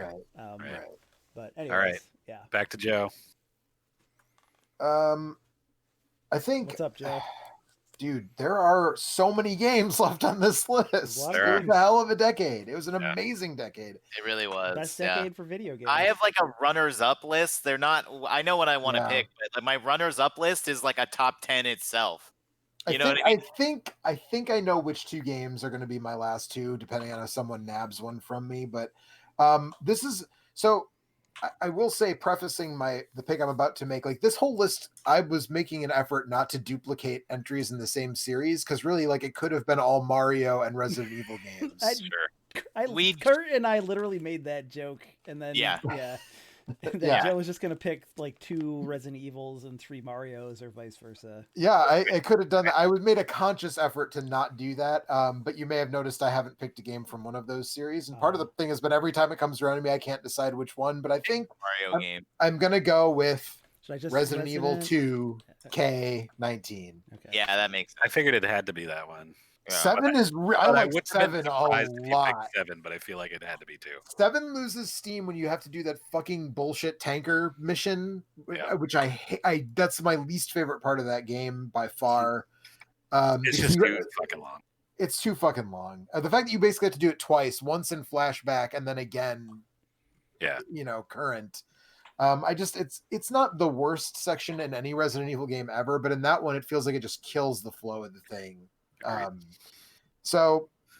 then you have to go through it again. Then you take control back of Ethan, and you have to do part of it again with Ethan, and it's just, but anyways, that game still rules. But Resident Evil 2 K19 is maybe my favorite Resident Evil game, full stop. It's right up there with Resident Evil 2 1998, right? Like both of them are very much neck and neck. And when I did the biggest ever episode of Same Name Different Game was about Resident Evil 2. And, look at this freaking ham and egg sandwich, man. Yeah. It looks both edible and also like it wouldn't be great if I did eat it. Yeah, right. But if it was like, it would be great if you're a trucker and it's like 4 a.m. and it's raining and you listen to a shitty radio show, right? Anyway. You're listening to Coast AM, as you're driving cross country, and it's just, this game took the original work, and in my view, I don't know if I would say, it's not that it improved it necessarily, it's just that it changed it enough that it's still recognizable as that thing. But it's, you know what it's like? It's a lot like the remake of Suspiria that came out a few years ago, that I was super pessimistic about when they announced it. And when I saw that version of Suspiria, I was like, this is clearly recognizable as Suspiria, but it's so different from the Argento version that I still love it because it's different enough that it's not like a pointless. It's not, Gus Van Sant's Psycho remake. And I love the original Resident Evil remake that came out in 2003 or went out 2002, 2003 for the GameCube. But that one hews very close to original PlayStation Resident Evil. And this game not only changed up Resident Evil 2, but it also changed the way Resident Evil games were being done. And I think after Resident Evil 6, I was really nervous. By the way, donate some more, and Eric and I will finish our playthrough of that. Boy. I was really nervous that the series had kind of just run its course and was going to be over. And even though Revelations was kind of moving back towards the horror style, it was still very horror focused, or very action focused, and very just like I didn't like the scanning mechanic. All right. Nutshell. Anyways, Resident Evil 2, it brought the series back to being scary in the traditional, like 7 felt like a digression and something totally different than what Resident Evil had ever been. 2 still feels like classic Resident Evil, and it made a Resident Evil 4 style game scary again, and not just like Leon's a quip spouting action badass. Yeah. And that's why I love Resident Evil 2 so damn much. Also, the police station is just one of the best video game areas ever made. Yes. Yeah. Great level design from start to finish on this game. Yes. And it has a bathroom now. Yeah. As opposed to in 1998 when apparently everybody had to go across the street or something to take a leak. Yeah. So. Nice. All right, Eric. Easy peasy, baby. Let's do it. 1, 2, 3, easy. Easy peasy, baby. Let's take it. Dungeon of the Endless. Yep. That was your last chance. It's the reason why Joe. Yeah, listen. Yeah, it was your last chance. I know.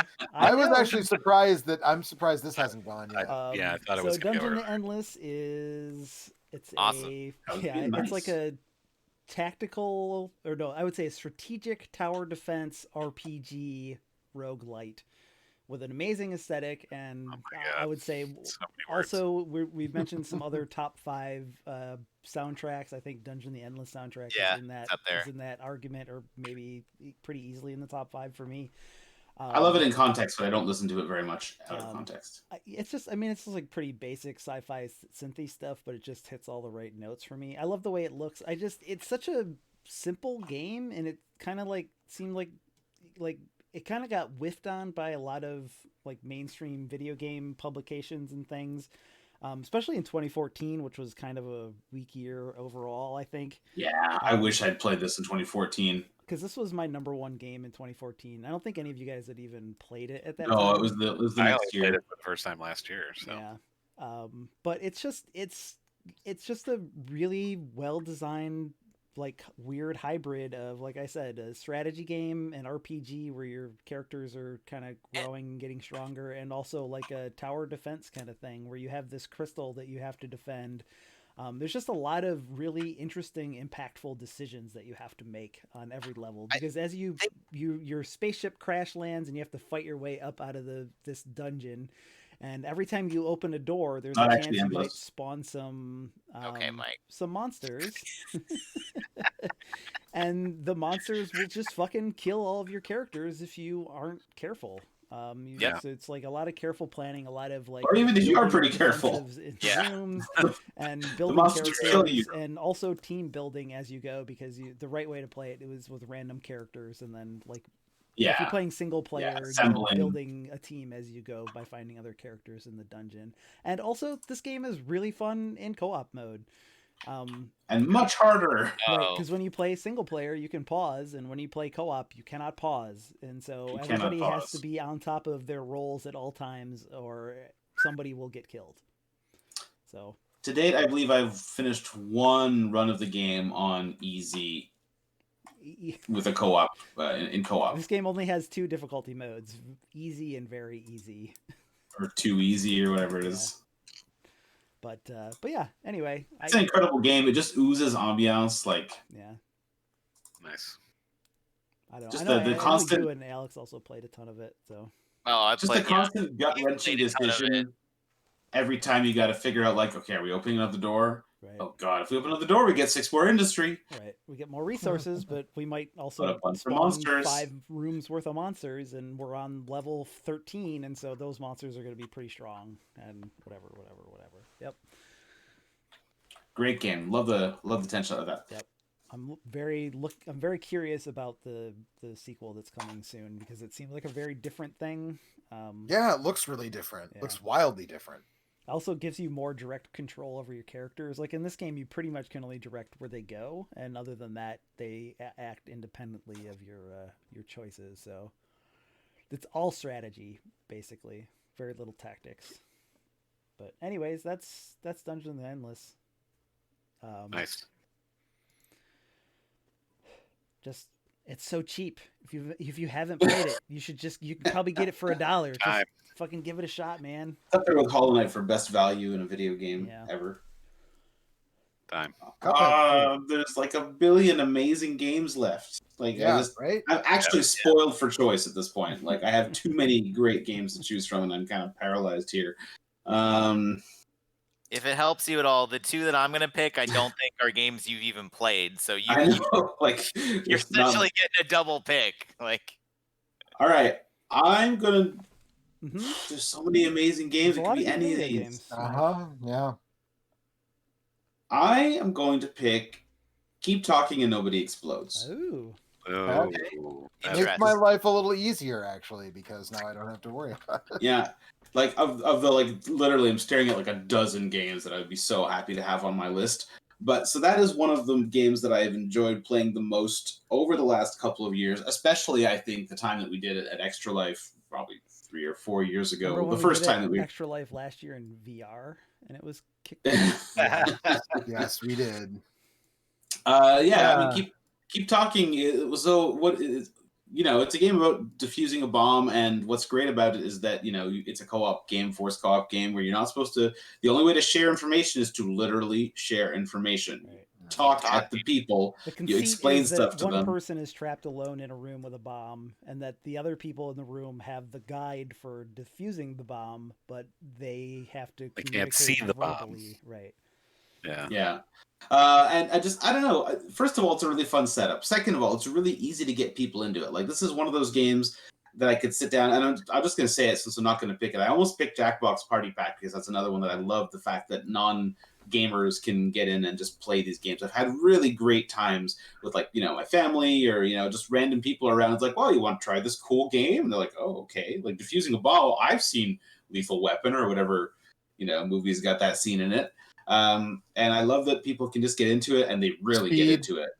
Speed. When he's under the bus, we action casted Speed this week. When he's under the bus and he's like talking to Jeff Daniels, I was thinking of Keep Talking and Nobody Explodes. I love that the game encourages you to print out a paper manual for people to like rifle through. I love all the stupid shorthand that we came up with by the time we'd played those things enough times that we had nicknames for all the different symbols for the different characters. I would say the only thing that really disappoints me about this game is that they never really made any official follow-up to it. Like, they opened up mod support for it, and people have made a billion different mods for it, but I always wanted to see what they would do with it themselves, and as far as I can tell, the answer is nothing. I looked at some of those mods, dude, and I'm just like, fuck this. Like, some of that stuff, some people make something incredibly hard. Yeah. Which I guess if you have, like 5 people who have played it a million times and are like super good at it, I guess you could make that stuff work. But I was just like, no way. Anyway, and my favorite time we ever played that was one of the Extra Life years when we were not together, and I was doing it from here, playing from home, and we did a super difficult bomb, and I was the one who was manipulating the bomb, and we got to the end, and it was like one of those cut the wire problems, and I was down to like my last strike, and there was like 8 seconds left on the clock, and I was like, fuck it, there's no way that you guys are going to be able to explain to me what I need to do, and I just picked one at random, and I got it with like 2 seconds left on the clock. Yeah. And it was amazing. I remember that. That was good. Nice. Yeah. So that's it. I love that game. Good pick. And that means it's time for the Alex Variety Hour. All right. All Souls Alex Variety Hour. Dark Souls 2 and Bloodborne. These are 2 games I don't even think you guys play. Well, no, you did play one of them. I'm gonna pick. You're gonna pick Bloodborne first. Because that is, in your heart is the one that you would pick first. Come on. I'm gonna pick Monster Hunter World. Okay. Oh no. Yeah, which is the game that I knew I could wait till the end because I knew none of you guys give a shit about Monster Hunter. I like that game a whole lot. Yeah, I had fun with it while we played it until I realized I was just going to kill the same monsters 800 times to advance any further, and that's when I stopped playing. Hunting monsters is a really limited imagination you have. Like, writing in Bloodborne. Yeah, Monster Hunter is a great franchise. I've played Monster Hunter before this decade. If you don't pick Bloodborne with this last pick, I'm going back and I'm kicking you off of this fucking draft. Absolutely, Bloodborne's my last pick. All you've been doing is giving me shit about Bloodborne for the last 2 years. It's absolutely my last pick, but I'm going to talk briefly about Monster Hunter, and I want the balance of my time to talk about Bloodborne. Right. So, Monster Hunter is a game that I had only played a tiny bit. I played 1 and 2 a little bit at friend's house. I didn't really play 3. 3 Ultimate came out, and I played that, and then 4 came out, and I played that, and then World came out, and I played that. And all those games, they're fantastic multiplayer games. They're really fun combat. The monster designs are great. The music's weapon great. designs are really awesome. Weapons are really fun to use and really deep and fun to master. Yep. There's a new one coming out that looks pretty cool. Monster Hunter is great. Is that the one with the cat? Yeah. The cat. Got the Meowsky. Anyway, so the remainder of my Monster Hunter time, I would like to talk to you about my other pick, Bloodborne. Have you heard the favorite game of all time? I love Bloodborne so Your favorite game of all time? Is that what you said? Bloodborne is my favorite game of all time. I've thought about this a lot. Bloodborne, I said it earlier when I was talking about Nier, but Nier and Bloodborne are 2 games that every once in a while I'll just come home from work and I'll sit down and eat dinner and I'll be like, man, I'm so glad I got to play that. I'm so glad that exists. What did we do to deserve that? I've literally just been listening to Bloodborne music for the past round of picks and stuff, and I'm like, God, what a fucking game Bloodborne is. What a fuck, because it's, first of all, obviously I talked about I like From Software action games, right? It's one of those. But it's hey, what if we made the combat way faster and way more aggressive? I'd be like, hell yeah, let's go. Right? And then on top of that, what if we put, and instead of being about, medieval fantasy and stuff, which I like, what if it was Victorian England and everything was a fucked up vampire movie, werewolf, nightmare situation? Yeah. Werewolf. Okay, well that's also really cool. And then they're like, yeah, and what if about halfway through the game it just turned into fucking H.P. Lovecraft, shit from beyond time and space that humans can't comprehend, and you're like, well, I'm all about that as well. There's so many cool things in this game. When you're fighting Ludwig in the giant room of corpses and the sea of blood, and he pulls out fucking the Moonlight Greatsword, they start playing the Danny Elfman shit. It's oh my god, it's so good. And then it's a fucking great fight on top of that. God damn it, man! The fucking Lovecraft fishing village that everybody's all fucked up and turned into fish monsters. Innsmouth. And did they call it Innsmouth or did they? No, but it is Innsmouth. It's yeah, and there's just you go into a nightmare world and there's there's dogs with human heads and birds with dog heads and shit. You're like, what the fuck? And then there's a giant pig who just eyes pull out of his back. There's giant women who have they're 12 feet tall and their arms reach the ground and their head is a giant brain and they grab you and their brain opens up. There's eyes. There's Alex sounds like a 4th grader right now. And they turn into mouths and they bite you with their 20 mouths and you go insane and you lose 80% of your health. It's what the fuck, dude? It's so good. The boom hammer is a hammer that you can reload and it lights on fire. It's a gunblade. It's fucking great. The weapons are so good. There's only 20 weapons in the game. The weapons are super good. The weapon one of my brief time with this game, the weapon I started with was basically a giant straight razor. Yeah. It folds in like a straight razor, and you can either use it that way or you can unfold it and use it and it's just why would that be a weapon? That doesn't even make sense. But it's cool. A lot of people are like, well, this game doesn't have as many weapons compared to Dark Souls. And it's yeah, but all the weapons are 2 weapons. And then you have attacks that you switch the weapon mode, but then it also does an attack at the same time. So you can do combos where you're you're hitting them with shit and then you're switching in the other mode and hitting them with their other shit. And it's dude, this game fucking rules, and the monster the monster. So when you design say it's are faster than Dark Souls, how much faster are we talking? A lot faster. It's a lot faster. Isn't That it? sounds a lot faster. nice. Yeah. It's really impressive. Yeah, it's really fucking good.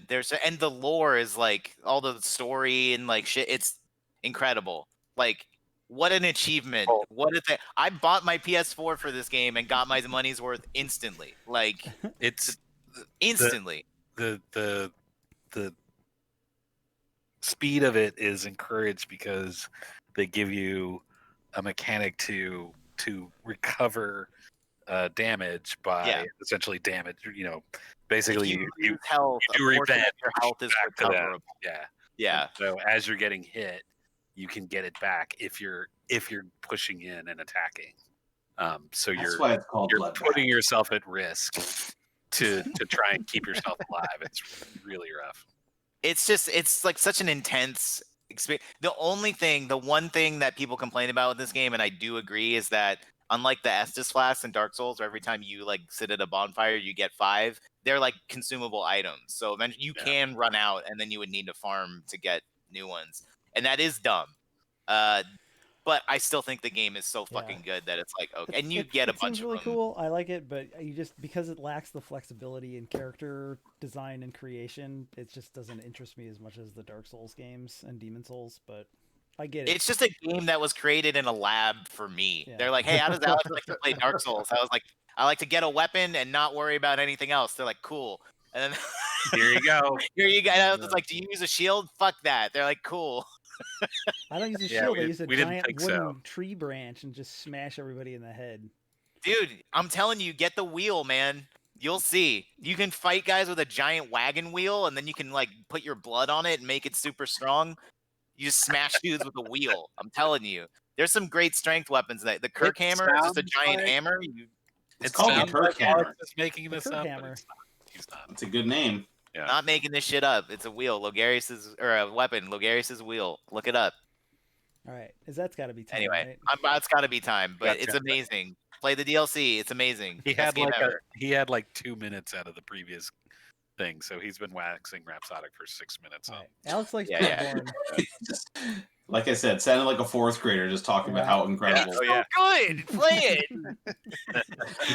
You'll do it too. Fucking when he turns PC and I'll play it. Starts knocking out over tombstones and shit. Like, fuck, man. You'll see. You'll see. You'll all see. You'll all see. You'll all see. You'll find one. Alex is gonna summon a giant. Alex is gonna summon a giant space jellyfish that's filled with blood to destroy you if you don't play Bloodborne. So. That's right. The final boss kind of is a giant space jellyfish that's filled with blood. All right, good. Moving on. Mike's last pick. All right. Well, when it's my last pick, and there are 2 picks before me made by Alex, the one game that I can be very safe in leaving behind is Subnautica. Yep. No competition here, baby. And I'm glad that Anthony is here, so that at least some cooler and smarter heads will prevail in this discussion. I'm gonna go get water. Actually, I'll be back. Subnautica is again for me just an absolutely incredible game. Maybe Anthony should talk about it. He hasn't talked about anything so far. That's true.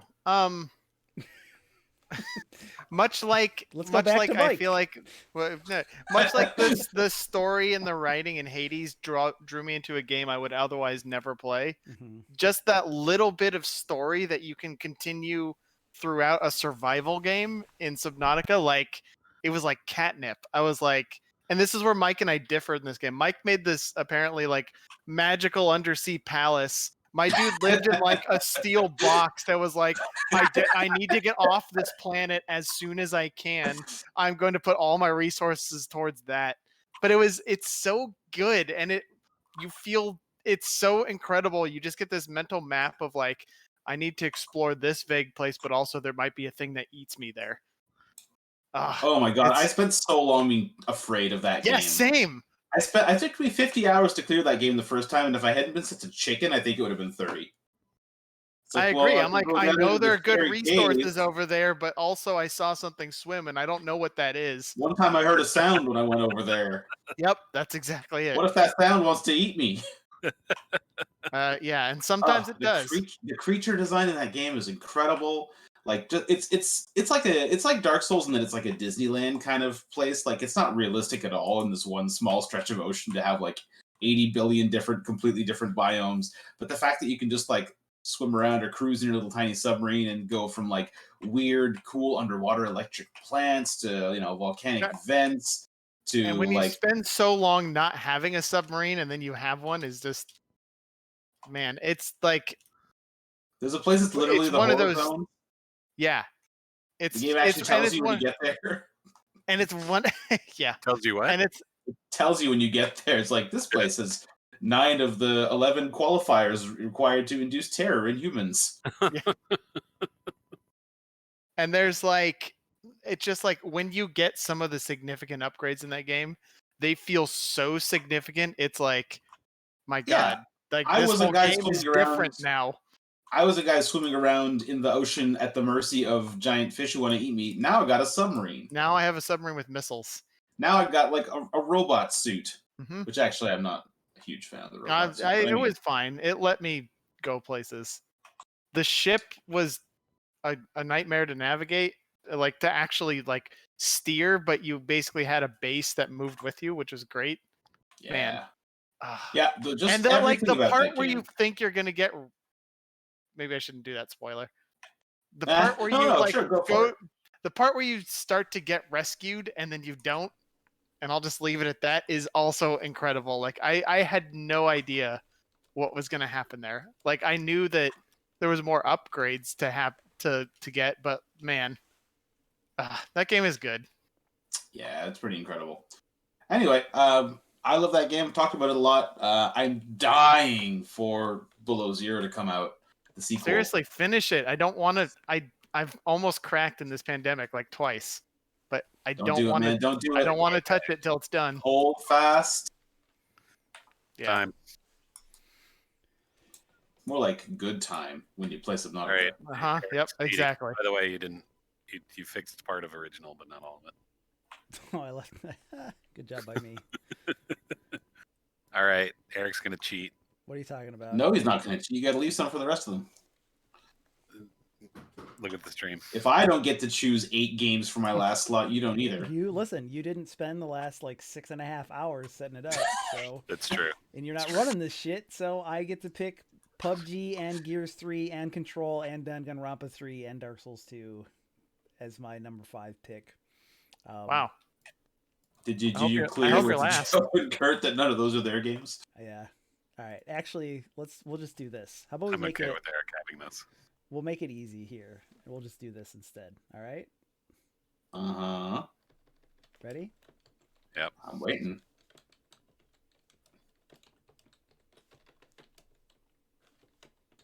We'll do it. We're gonna put Pac-Man CEDX in here. Nice. There's like a lot of games that are left that I love a lot. Potentially, we will have the last pick from everybody be like the most them game. Right. We can. I mean, here's the thing. We always do a lightning round. We got some time left. We can. We can throw some more stuff in here if we want. But so Pac-Man CEDX is like crack cocaine for my brain. And I kind of forgot how bad it was, and then I played some earlier, and it's just like it elicits this. You would have captured more games. I was playing Zelda, and Eric I was just like making weird grunting noises because of how good it feels to line up all of these ghosts and then eat all of the ghosts, and it's like just this perfect mix of like light and sound and everything, and it's just. So good. It's so good. Yeah, it's just it tweaks all the watching you play it was was like Jesus. I gotta break this out and play it. Yeah, it just tweaks all the little pleasure centers in my brain in just the right way, and it's like there's so many ghosts, and you just fucking eat all the ghosts, and it just feels good, right? That's what the game is about. It's just eating all the ghosts. Because so like Pac-Man Championship Edition came out, and it was like a really cool remix of Pac-Man. And then like this game came out, and it's like it's a really cool remix of Pac-Man that just is also like the best. It turns the game into something like so weird and so crazy that I don't know. just in like it's also one of the few video games I've ever been like actually legitimately good at. Like there was a time, especially on the Xbox 360 leaderboards, where I was in the top 10. Like this level, which is called Spiral, I was the one that kind of like found the strategy that let everybody get the super high scores in it. Like I was people watched my time in the leaderboards and then eventually beat me, but I was like number 1 when this game came out for like a hot minute. And then like somebody like watched my thing, because that was the other thing with the leaderboards. You could watch people's people's runs and then like iterate on it. And people that was people all eventually 360 beat me, but was that standard or just certain there games? was just certain games. Ikaruga had that too. Yeah, I remember there were some other games that we played that were like that, but I can't think of any offhand. But yeah, I mean, I was also at the top of the leaderboards on Ikaruga on the hard mode when that first hit Xbox Live, and I remember you could watch people who were above the top 50. I'm not even doing the strategy right. But see, the thing that what I did is and I do it kind of towards the end of the map, but you can chain the ghosts and then you can like pull them into the thing, so you can eat both spirals of ghosts at the same time. And like that was the thing I figured out and got me into like the top 10, and then people, like I said, watched my thing and then eventually beat me. But I had like top 100 scores in like all the other maps, and I loved playing this game and, you know, figuring things out and watching people's replays and then refining those replays and just learning how to be good at Pac-Man. You loaded this game up today to play. Yeah. For capturing this footage. I almost had a boner when you I was hadn't played it. in like how long? like it 5 years. Feels so good. It's been a long time since I played it. You hadn't played it in that long. He still had like 350th best score. Yeah. Yeah, I was still on the leaderboards with like the 360 something highest score in this. And this is not my score on Spiral in this version of the game is not as high as my Xbox 360 one was, because I didn't practice it as much. But yeah, Pac-Man CADX is just fucking cool. It's a lot like Resident Evil 2 in that it's a sort of like in the PS2 era, they were like, well, what we'll do with Pac-Man is just like make him into Mario and make like 3D platformers. And it's like, that's not fucking Pac-Man.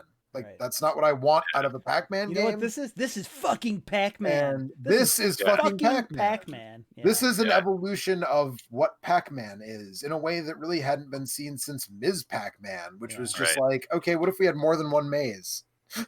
You know? Yeah, what if we made it bigger than the screen? You could have just named this game fucking Pac-Man. Yeah.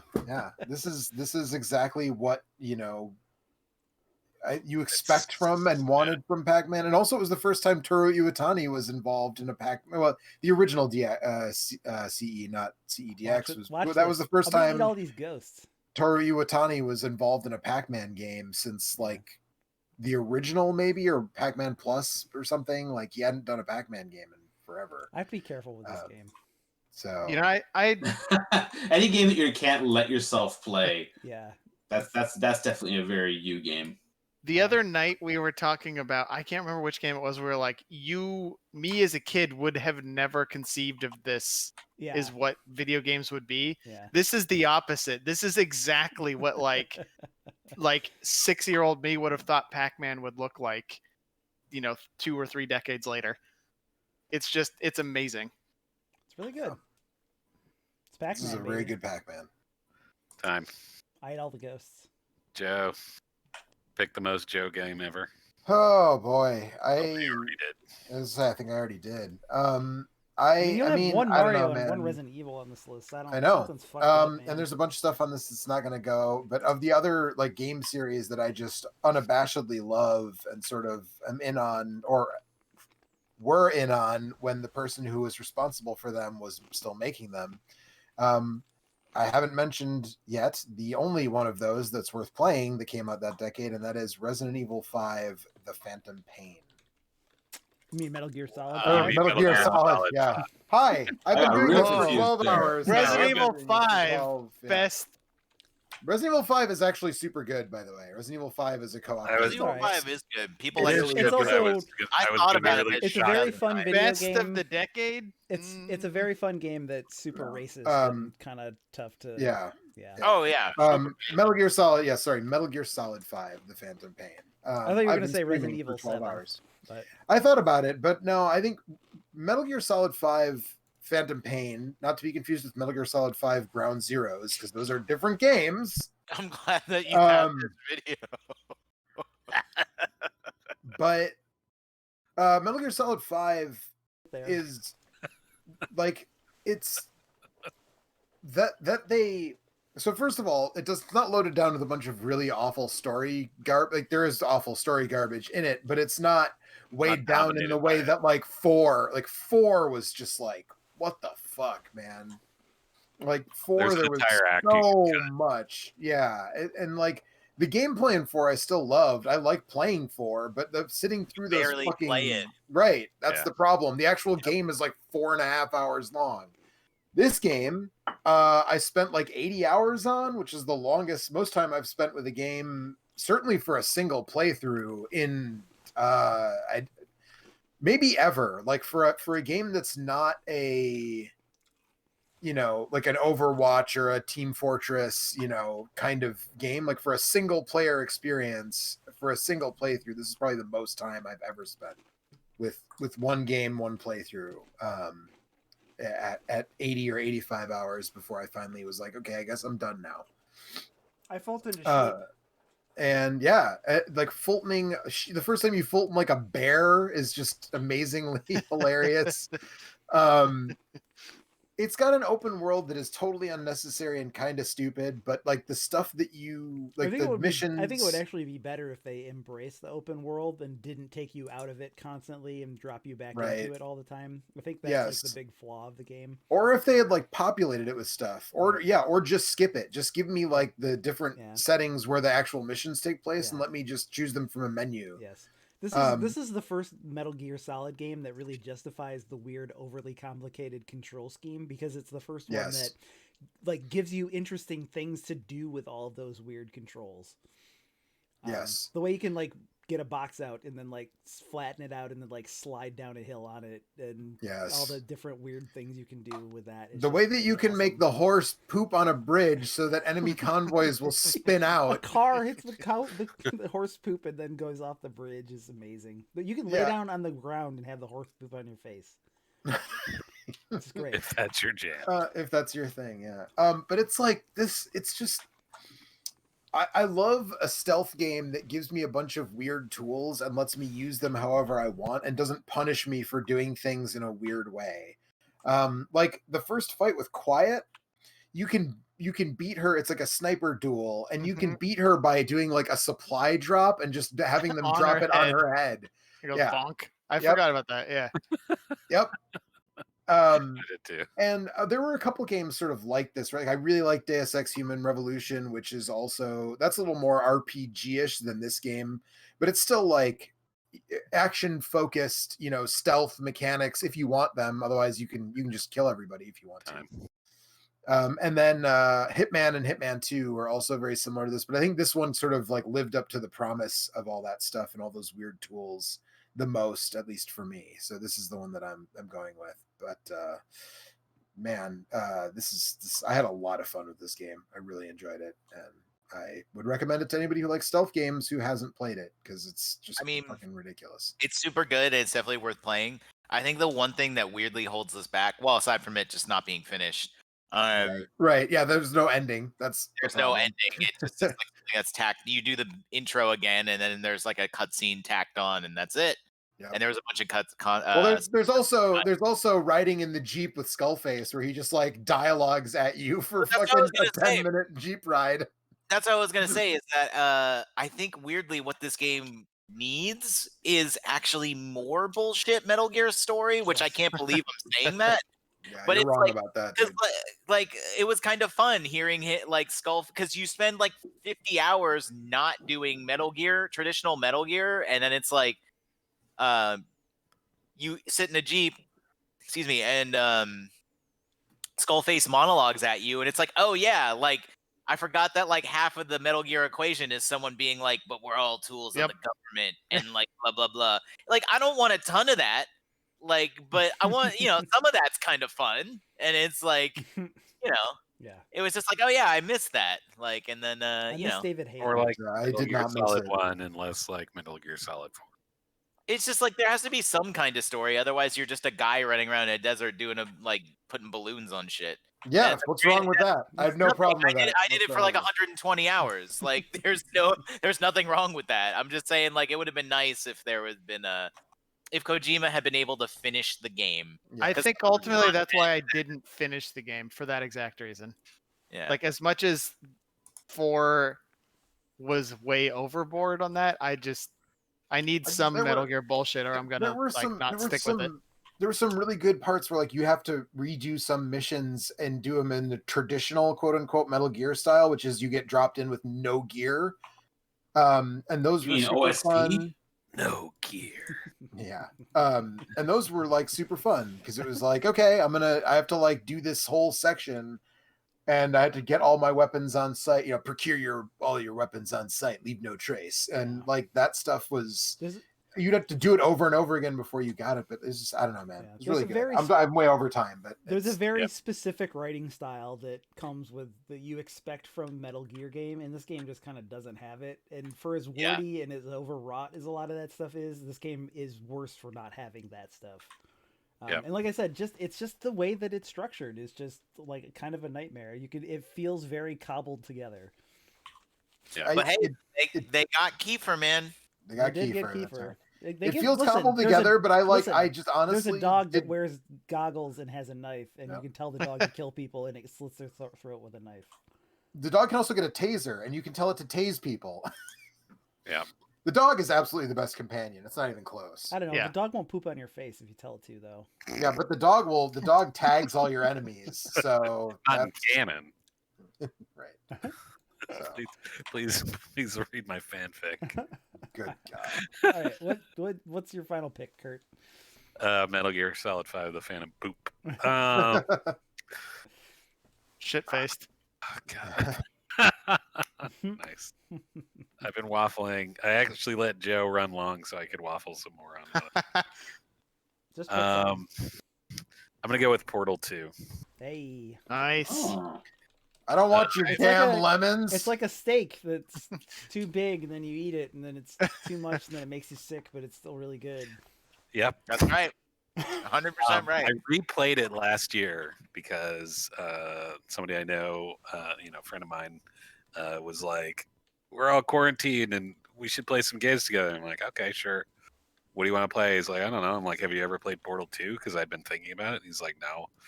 I'm like, all right, let's play that. And I guess I'll replay the campaign while I'm, to sort of gear back up. And I played through it, and I was just like, this is really fucking good. It's still really good. The mechanics are amazing. The puzzles are really clever. The addition of the gels just expands the palette of things that they can do. Yeah. The writing is hilarious, and they just do a ton of... The writing is very good. The writing is good, and the performances that go with it, right? Yeah. Like, part of it is that the writing is really good, and part of it is that, now I can't remember the actor's name. J.K. Simmons. And the guy does Wheatley. Yeah. Stephen Merchant. Stephen Merchant is also amazing. I'm in space. Exactly. That's Aristotle versus Bashy Spike Plate. That's Nathan Drake. I can't remember his name. Right. Yeah. Nolan North. Yeah, that's Nolan North. Right, but Wheatley's response and conversation with the space orb as it's floating around, and turning, being like, what are we gonna do? We'll put Gladys in the game because everybody will want Gladys, but we'll completely emasculate her and have her be your buddy, and you run around, and she's like she's a potato. Stuck on a potato. Fucking potato. She's so bitter. And that's all hilarious. And then she runs out, like she gets so pissed, she runs out of juice and goes dead for a while. That's fucking hilarious. Yeah, when she gets too mad and like it flips off or whatever. Yeah.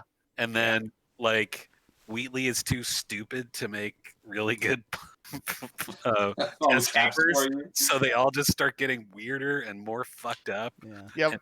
That's true. That's a good part. He creates the companion cubes, but he like fuses them with these creatures, and so they like kind of try and walk around, but they're kind of fucked up. All that shit is so good, and you There's go a lot through of cool new mechanics too, with the moon right, powder. yeah, the gels, the gels. Oh, yeah, the moon powder too. In different ways. You got the moon power. You got the thing that makes you run fast. You got the bounce. Yeah. And you go through the history of Aperture Science, and they do all that in an amazing way. You can see like how they start out, and that they they've got money, and they've got really nice entryways, and they're talking about astronauts and politicians and all that stuff. And by the 70s, I think it's like, make sure you get your $5 former hobo or whatever, all this shit.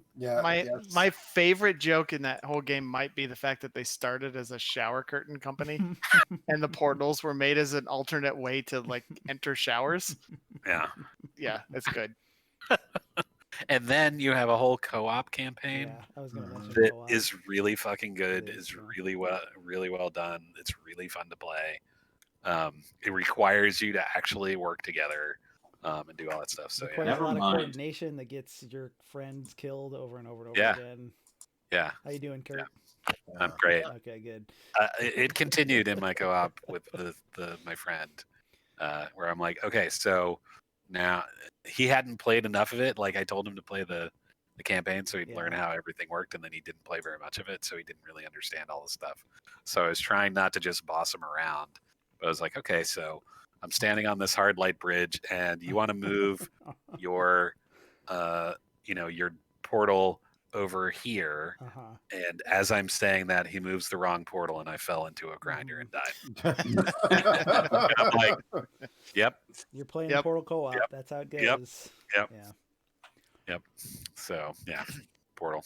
Also, I think you and I were the masters of the unnecessarily complicated puzzle solution. Puzzle solutions. Oh, absolutely. There's a lot of good, a lot of good stuff like that in that game. That was good. Yep. All right. Well, that's our top 25. Those are the games of the decade. Do you have it written down somewhere? It's on the screen. It's on the screen. I'm not looking at the screen right now. Yes, on the screen. We can go over it real quick if we should go over it. All right. Well, I'll go down. I'll tell you who won. I'll go down. I'll do everybody individually then. All right. So Alex has Dark Souls, Nier Automata, Divinity: Original Sin 2, Monster Hunter World, and Bloodborne. Perfect. Everything I wanted and more. Mike has Hollow Knight, XCOM 2, Celeste, Keep Talking and Nobody Explodes, and Subnautica. Very good showing. I got Overwatch, Kentucky Route Zero, Witcher 3, Dungeon of the Endless, and Pac-Man CEDX. Pretty good. Which I'm pretty happy with that. Joe has Mario Galaxy 2, Breath of the Wild, Cuphead, Resident Evil 2 Remake, and Metal Gear Solid 5. And Kurt has Outer Wilds, Mass Effect 2, Dishonored 2, Hotline Miami, and Portal 2. Basically, every person has got two games that I'd absolutely love to have. Everyone wins, in my opinion. I think everyone wins. Kurt wins slightly more. If you take Joe's last game off and replace it with almost anything else off of almost anybody else's list, he wins for me. But I mean, that game was almost something different. Like can we talk about some of the also rams here? Do we want to keep going and do a lightning round kind of? Sure, let's do a lightning go around the horn. All right. Do we want to start with Kurt? Let's start with Kurt then. All right. So lightning round. The other one that I didn't pick when I said Portal 2 is Final Fantasy 14. Nobody else is gonna play it. I sat here the whole time going, I'm gonna pick it as number 5. No one else will pick it. I have plenty of time. And I just didn't for whatever reason, but I've spent. You're right. Nobody else is going to pick it. Hundreds of hours playing this game. It's an amazingly well designed MMO, and the story is awesome. The quality of life things that they do in the game to make it accessible to people that they continue to improve is just awesome. Each of the character classes has unique things that they can do. The crafting is fun. It's just the sort of Ne Plus Ultra for me of an MMO. I had a really good time running around with a bow with no shirt on and making the people I was playing with angry with me. It was super fun. Spang Hugh Cockfeather is my the apex of my dumb character names in video games. Also, I will never ever top that. Yeah. What do you got, Joe? Mark of the Ninja. Mark of the Oh, Ninja. nice. That makes sense. Is that from that decade? Yep. Yeah. Yeah, 2011, 2012. Okay. 2012, I think. Yeah, it was my game of the year. I was saying earlier, that's the only game I've ever gotten every achievement on. Yeah, Only one. I fucking love that game. Good on you, Joe.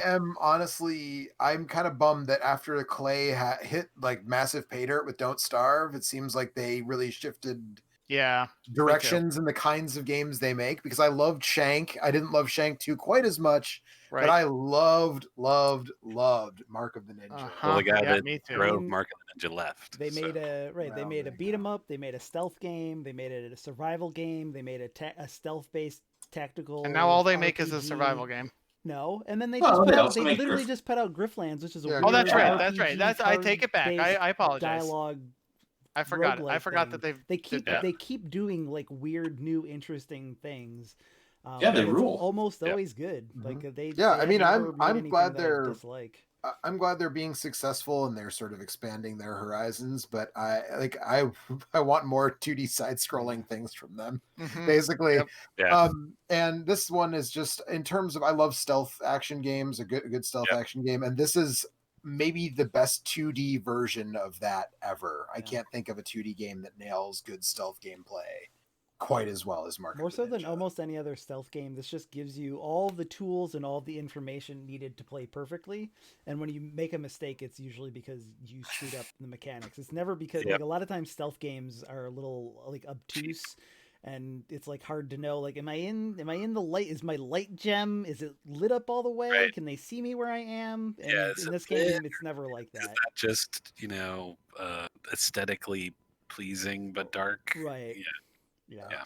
The way that it visualizes how much noise you're making, the way that it visualizes whether you're in the light or out of the light, all of that stuff is just perfect. Yeah.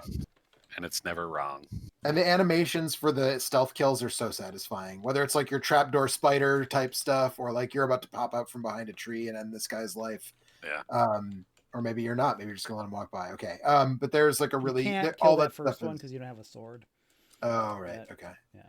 So it's just this is, I keep meaning to rebuy this on Switch and play it again, because they did Is it available on Switch? Yeah, there's a definitive edition that came out for Switch. So I actually thought about it last year. I was like, maybe we should replay Mark of the Ninja. It's on Switch. So all right. Relevant. DLC is real good too. My pick. All right, lightning round. My pick is PlayerUnknown's Battlegrounds.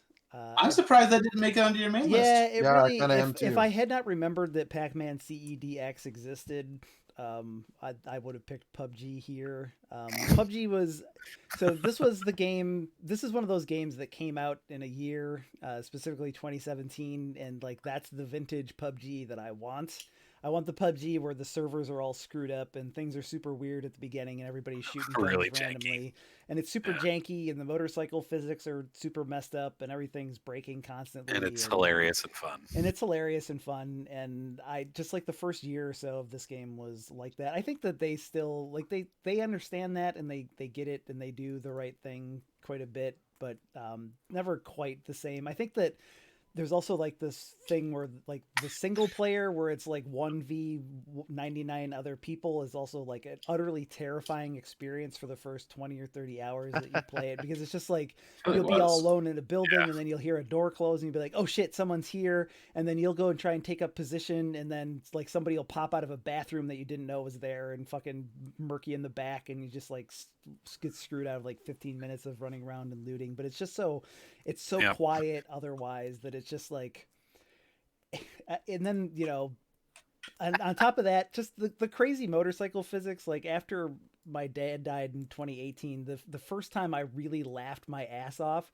was when I was playing it with Maddie one night, and just like we were doing some dumb stuff with a motorcycle, and it just like lit on fire and blew up as we were driving it and killed us, and then like our bodies bounced, and I just like laughed my ass off. It just was so much fun to just like dink around, and then when you got kind of good at it, or when you had a good run, it was amazing.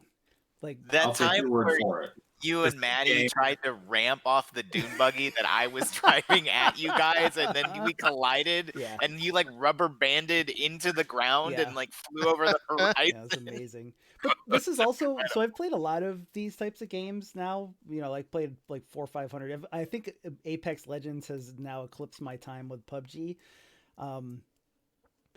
And I think it's a better game in general, but like there's runs in PUBG. There's these wins, these like 9 or 10 wins that I have in that game. And I just remember every beat that we went through. Like it's such a journey to like land and then like move around the map and collect things. And you just get to build these weird little stories. Like there's these 2 wins we had where Maddie and Alex and I landed in this prison that's kind of out in the middle of nowhere in the desert map, and like the circle was way far away, and so we spent most of the map chasing the circle, and we got into this fight in this little prison thing because we were trying to find some loot.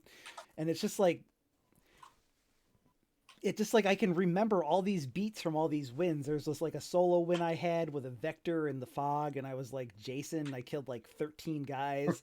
And there's a win. The very first win I got was a 2-player one with Maddie where we were like driving a dune buggy, and we like drove off a cliff we didn't know was there and landed upside down in a river, and then swam onto a beach and just kind of got lucky and killed the last 2 people because they didn't know where we were because we were playing so badly.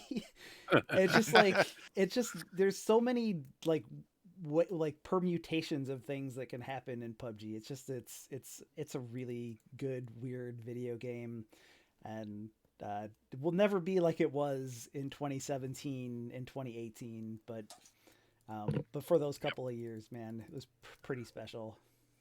Yep. Nice. All right, Mike. That's Mike.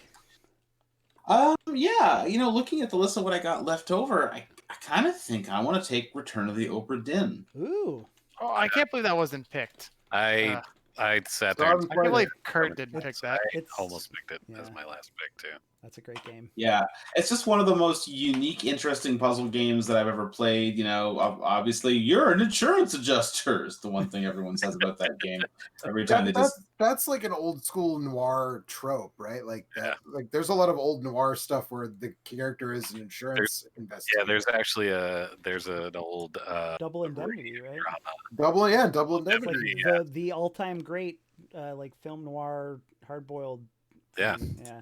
Probably the best one. Yeah. Well, anyway, that's not the reason why I like this game, because it's actually just the thing everyone says. I just think that it does an amazing job of making you use every bit of your brain, every bit of information that the game presents you with to solve problems.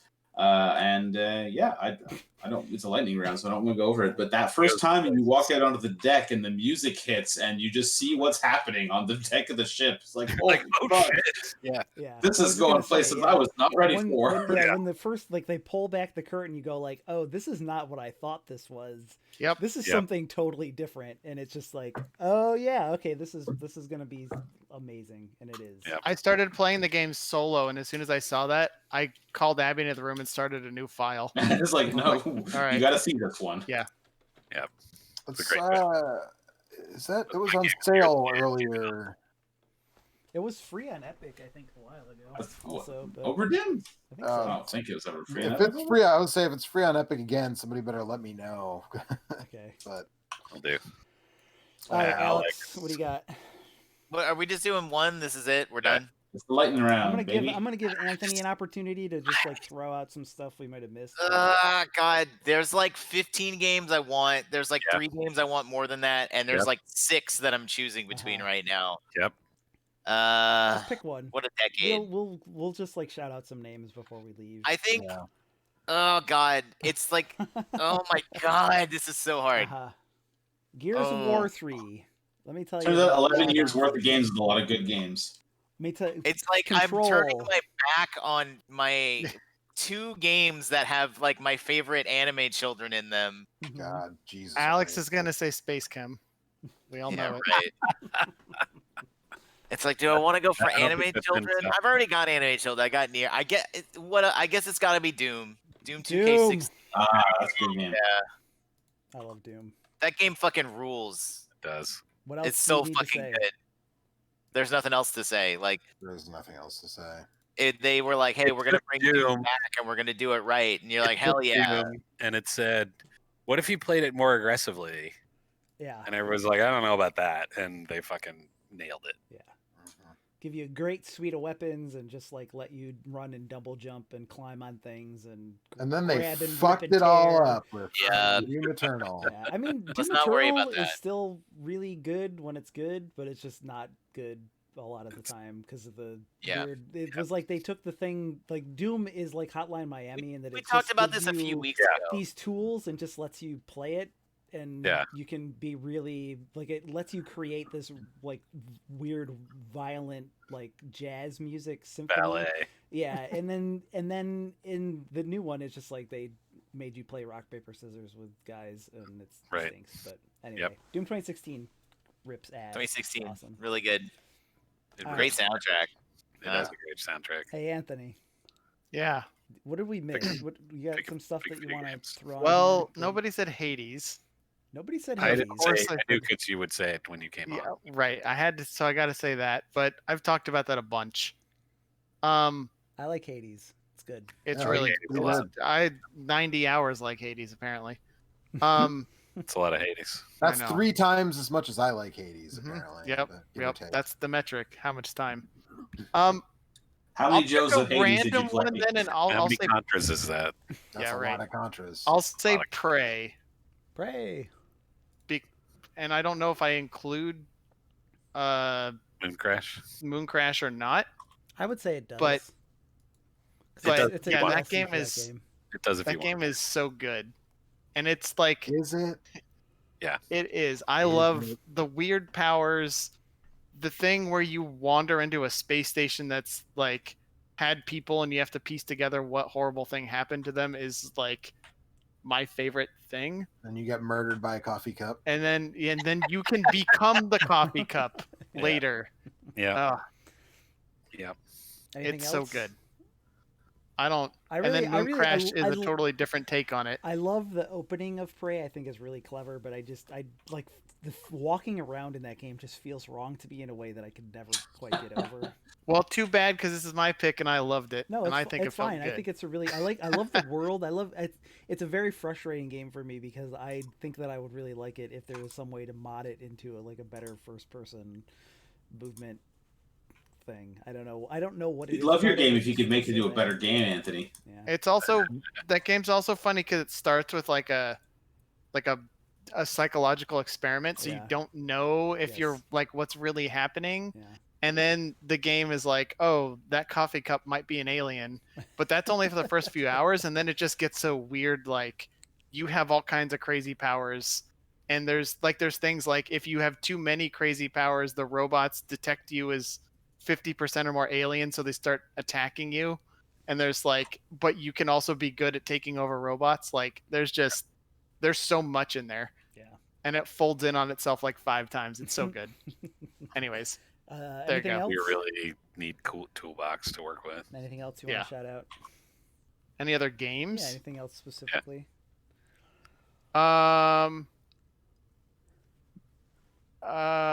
Did anyone say Tetris Effect? No. Well, Tetris Effect is super good. How about this game? We wrestled with. Amazing. We wrestled with. Oh, is Divinity 2 on there? Yeah. Alex fucking snaked it from me. Good. We talked about Man vs. Machine and how that doesn't really count as a new game, but that did come out in this decade, and that was like that revitalized a game I love so much. Yeah. In fact, I would say probably almost all the hours I have on the Steam version of Team Fortress 2 were playing Man vs. Machine. Yeah. And not like regular Team Fortress 2. Yeah. Nobody picked Undertale, and that's like one of my favorite games. Yeah. Ever. Undertale is really good. That was one that was like loosely. There's just so many. It's just a lot. Saint Row the Third. Yeah, Saints Row the Third. I have some footage of that. I love that game. I think it's the writing is so clever, and it was like the last open world game that I played, and it's just kind of like nothing kind of can ever top it, and as far as how crazy and wild it gets at a certain point. And it's just one of the few games where it just kind of doesn't give a shit. It gives no fucks. Right. Yeah. And it gives you like those 6 different character voices to pick from, and you can just be whoever you want. And it's a game that isn't interested in trying to corral you in any particular way a lot of the time. And then they're also just plus it has a dick size slider, so. And they're also just gonna give you, like, Burt Reynolds is just gonna show up, and you're gonna be a toilet, and all kinds of weird stuff's gonna happen. Oh, that's right. I forgot about that. Yeah, I forgot about that. Yeah. All right. Anything else? And I really felt like they kind of failed to follow up on it in a good way with 4. Like 4 was fine, I guess, but I mean, part of that is where can you really go after that? Right. I mean like they went further with it, but it was like, it was too much. Okay. Yeah. But they tried to make it into a Crackdown sequel, basically. Yeah. And it just didn't. I mean, to be fair, Crackdown still deserves a good sequel. That's Crackdown got it hasn't received. But I've heard the Crackdown 3 is okay actually better than some people said, but it's pretty close. It's way better than Crackdown 2 for one thing. Well, that's good. That's not hard either. I put a picture of it up, but I didn't mention it. But Control for me was another one that I thought about picking Control towards the end for sure. I mean, that was our most agreed upon number one. Unanimous number one last year. Like, all 4 of us played it and loved it, and Anthony has played it and loved it, and Alex has been a dick about it. I need to play the DLC. I need to go back. Yeah, and the play DLC is okay. It never like. It's like a solid B+, whereas the game is like an A+. It's still fun and good, but it's just but it's more control, and that's the only way I'm going to get more control right now. Control is really good. I mean, for me, Fez. Fez is also on my short-ish list. Yeah, there's a picture of Fez. There's so many fucking games that came out. I loved listening to people play Fez, but I missed it when it came out. So the Fire Emblem, Three Houses. I wish that I wish those games, characters are great. Those are my children. Love the writing, love the characters, but the I didn't like the just maps. Really boring, and the maps are really boring, and it's too bad. Of Fire Emblem. Yeah. Okay. But it's not about the maps. It's about protecting your gay children. I mean, they're all gays or lesbians, and I love them all equally. I got Zelda: Link Between Worlds. You pick the right side anyway. Yeah, but for me, it was honestly kind of Pac-Man CEDX and Resident Evil 2. I think third on the best like reimagining remake list is probably Zelda: Link Between Worlds. Yeah. Does that count as? I mean, it's pretty close kind to. Of. I mean, it's like a 1.5 kind of thing. Yeah. Imagining.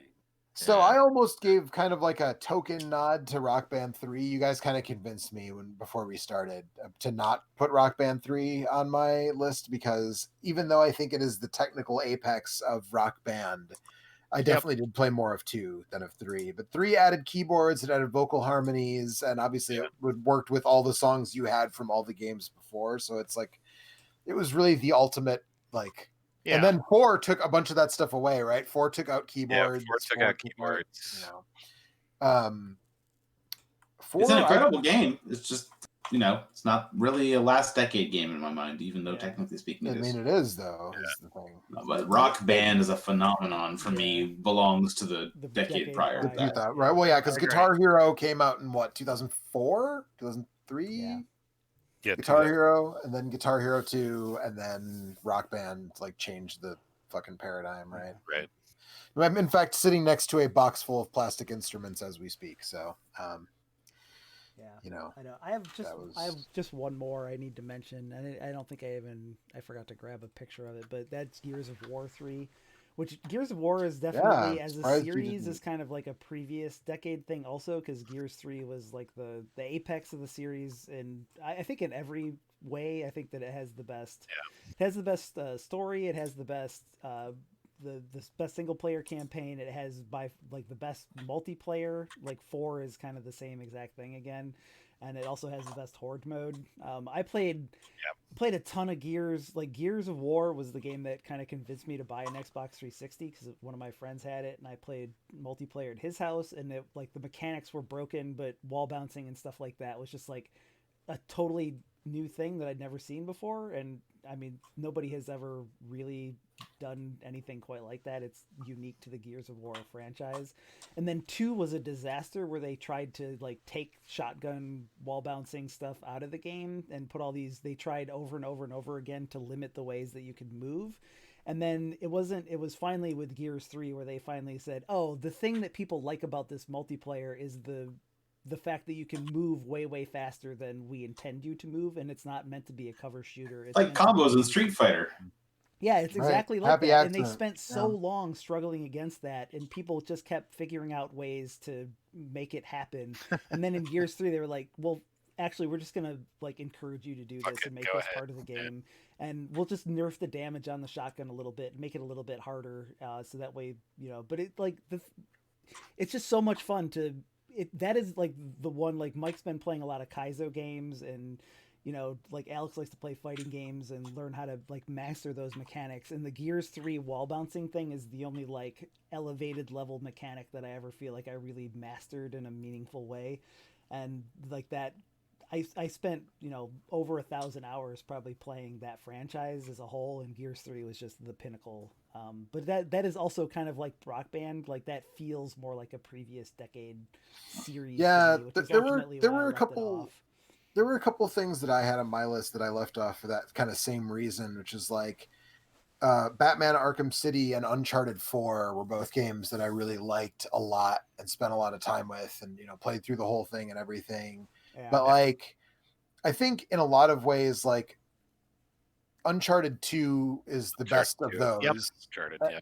And that's a game of the prior. That's a 2009 release, and Batman Arkham Asylum is the best of those. And it didn't need a follow-up almost. Arkham City had way better boss battles. The fight against Mr. Freeze is amazing. Where Arkham Asylum had the same boss battle over and over again. But it's so much better focused. But yeah, but as an experience, it was the first game that I played where I felt like this is a 3D Metroidvania in a meaningful way.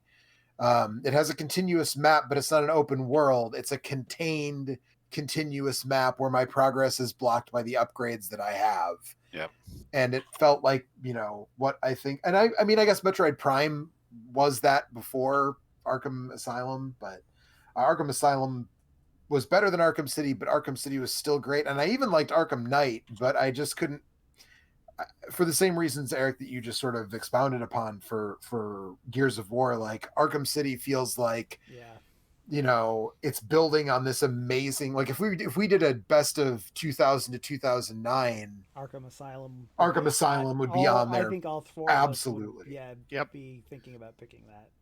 Yep. You know, and Uncharted 2 would absolutely be on there. Uncharted 3 kind of sucked. Uncharted 4 and Lost Legacy were both really good, though. I really enjoyed 4 and Lost Legacy. But not enough. It's an entirely this decade kind of game, though. 4 did have like a really good ending, though, like for the whole thing. Yes, so agreed. You know, like the way they landed that was admirable. Yeah. You want a game from this decade with no caveats whatsoever? Let's talk about Euro Truck Simulator 2. I did not write that down, but I think, you know, even just you mentioning that though, Mike, like makes me feel like I think the sort of the takeaway here, even just looking at this list and the kinds of games that are on it, is like, and we've been saying this for years, but like there is no better time to be a person who plays video games. Yeah. You know, they're taking away the ones that you liked that they made before, you know? No, they're like the community around vintage games is amazing. Stuff like the Mister and even the Raspberry Pi stuff that's been done. If you want to play vintage games, there's a million ways to do it in ways that are almost entirely supported and maintained by individuals in the community who, you know, care about getting it right. And the technology's come so far that it's like, yeah, I can just like put in orders for custom printed circuit boards from Taiwan and make this thing that I want to make, and I don't have to be a giant company to be able to afford to make. Just a giant nerd. Just a giant nerd. But also, I mean, and then it's one of the games that are good things about the internet is that it's made it possible for people that are interested in those things to give those people money. Yeah. There's Patreons, and like people have stores on Amazon, or you know what I mean. There's just like a myriad ways for people to get those things into the hands of people that want it, and there's like a whole like craft marketplace for people that make weird things to make it easier to play old games, and I think that's really great. That is one of the better trends. I think another one of the other big trends that for this decade is like just PC gaming. It's just like everything is on PC and it all works, and there's like controller support for everything, and you kind of don't have to fuck around with stuff anymore. And that's like there were so many false starts with Microsoft and PC gaming throughout the decades, and like the failed GFW games for Window thing and all that stuff, and it's like finally you can just buy a video game on PC and just play it, and most of the time it just works. It helps that modern consoles are basically just like pre-built PCs that you can't modify, right? Like that really makes it a lot easier, because even more similar. Yeah, even as recently as just a few years ago, like the port of Arkham Knight to PC was fucking garbage by putting out an Xbox that ran on off the shelf hardware, effectively. Yeah. But this the variety of, like I was saying about Cuphead, like there were genres of game that effectively did not exist for many years in the 2000s because the perception was there was not a market Fighting of people who would pay $50. And strategy games came back, and tactical games 2D shoot 'em ups and tactical, and just like all that and all kind those of Pac-Man. Fucking Pac-Man came back. Yeah. Wasteland came back. Yeah.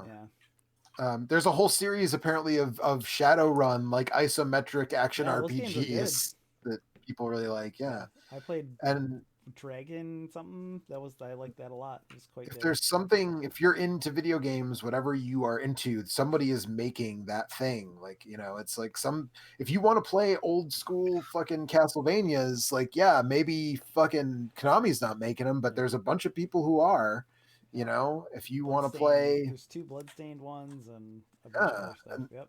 Yeah, if you want to play, something like Subnautica is a thing that I bounced off of really hard in terms of that doesn't surprise me.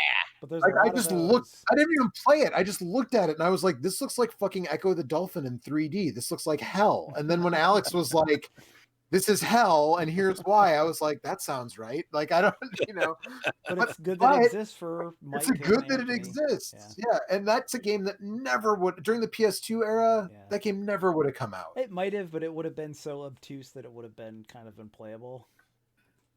There's a lot of weird stuff like Cubivore or whatever that has elements of That's true. Right. That's true. It is, right? Like weird simulation things, but they didn't really have the technology, the budgets to pull them off in that time period. But now, I think, the thing that's super cool about now is that it feels like the only limit to the game you can make is like your imagination and the amount of time you have to make it work. And budget. Budget. Yeah. Right. Well, time and budget are intrinsically related, right? Like it's, but like, if people can make good video games now, the tools have been somewhat democratized, and you don't have to work for a big company in order to make a good video game. That's great. Yep. I'm just gonna I'm gonna read this list of games that we did not pick and would not pick, but deserve to be mentioned in a list of the things of the decade, because they are in many ways things that none of us really got into, but things that defined this decade. So I'm just gonna read this list really quick. Ready? Minecraft, Dota 2, League of Legends, Roblox, Skyrim, Fortnite, Gone Home, Assassin's Creed, Crusader Kings 2, Rocket League, and Grand Theft Auto Online. Because those are, like, if you're making a list of the most important, most influential, or just the things that the most people played this decade, that don't include mobile things, I guess, because I'm so disconnected from those. I have never, but like Minecraft. Angry Birds. Yeah, Angry Birds happened. Was that this decade, or did that start the decade? I don't. It might have started the decade before, Yeah. but a lot of the but like entries. Like League of Legends and Grand Theft Auto Online are like billion-dollar industries unto themselves. And I've never played either one of them at all. Like I've never played Grand Theft Auto 5, never downloaded League of Legends. I screwed with Dota 2 for like an hour or two. You fucked with the chess thing though, didn't you? Yeah. but I did play auto chess, yeah. The fucking legs that GTA 5 Online has is baffling. I cannot believe that game still has those kind of legs. They still show commercials just for the new DLC, like on regular ass television. Because they're just printing money. Yeah. It's like, why haven't they done a Grand Theft Auto 6? Because they're still making piles and piles of money with 5. Yeah. All right. Well, I don't. Does anybody have anything else, or shall we wrap this up? We good? Dead Cells is great. I gotta go to bed. The rise of the roguelike. The rise of the roguelike has been. I mean, Binding of Isaac is honestly a game that we should have talked about at some point because that's so. Surprised no one mentioned Binding of Isaac. The other big one of those is Spelunky. Yeah. Yeah. Also, I'm actually kind of surprised you didn't say Spelunky. Listen. If we did like 5 more rounds of this, I'd probably got to Spelunky. Get to Spelunky. But anyways, it was an incredible decade, and by all accounts, I mean, I feel like the next decade will be pretty good, just as good, better. A good decade for video games, and probably not a great decade to be a human being. So what? Cares about other one or two ain't bad. Come on. I don't remember what were you trying to sneak in that we made it an 11-year decade? What was it that came out? So in ultimately, make sure there was room. I thought we Dark did actually Souls had come out in 2010, but it was 2011, so it didn't matter. But I ended up picking Pac-Man CEDX, and somebody else picked something from 2010. Mass Effect 2 also is a 2010 game, isn't it? Yeah. I was going to say there was no reason to include 2020 because I don't think nobody picked anything from 2020. I thought about Final Fantasy. I picked Hades. Yeah, Final Fantasy. Well, it would have been a little bit weird to do the decade in review, but I don't count. 2010 to 2019 in 2021. Anyways, all right. Let's call it a thing. Thank you for participating in the draft. Thank you for being here for Extra Life. Thank you for this out and donating. Go to Go to onthestick.com if you'd like to donate to our Extra Life campaign. Yay! Because really, we're just doing all this dumb shit so that we can raise money for the kids. Right. That's right.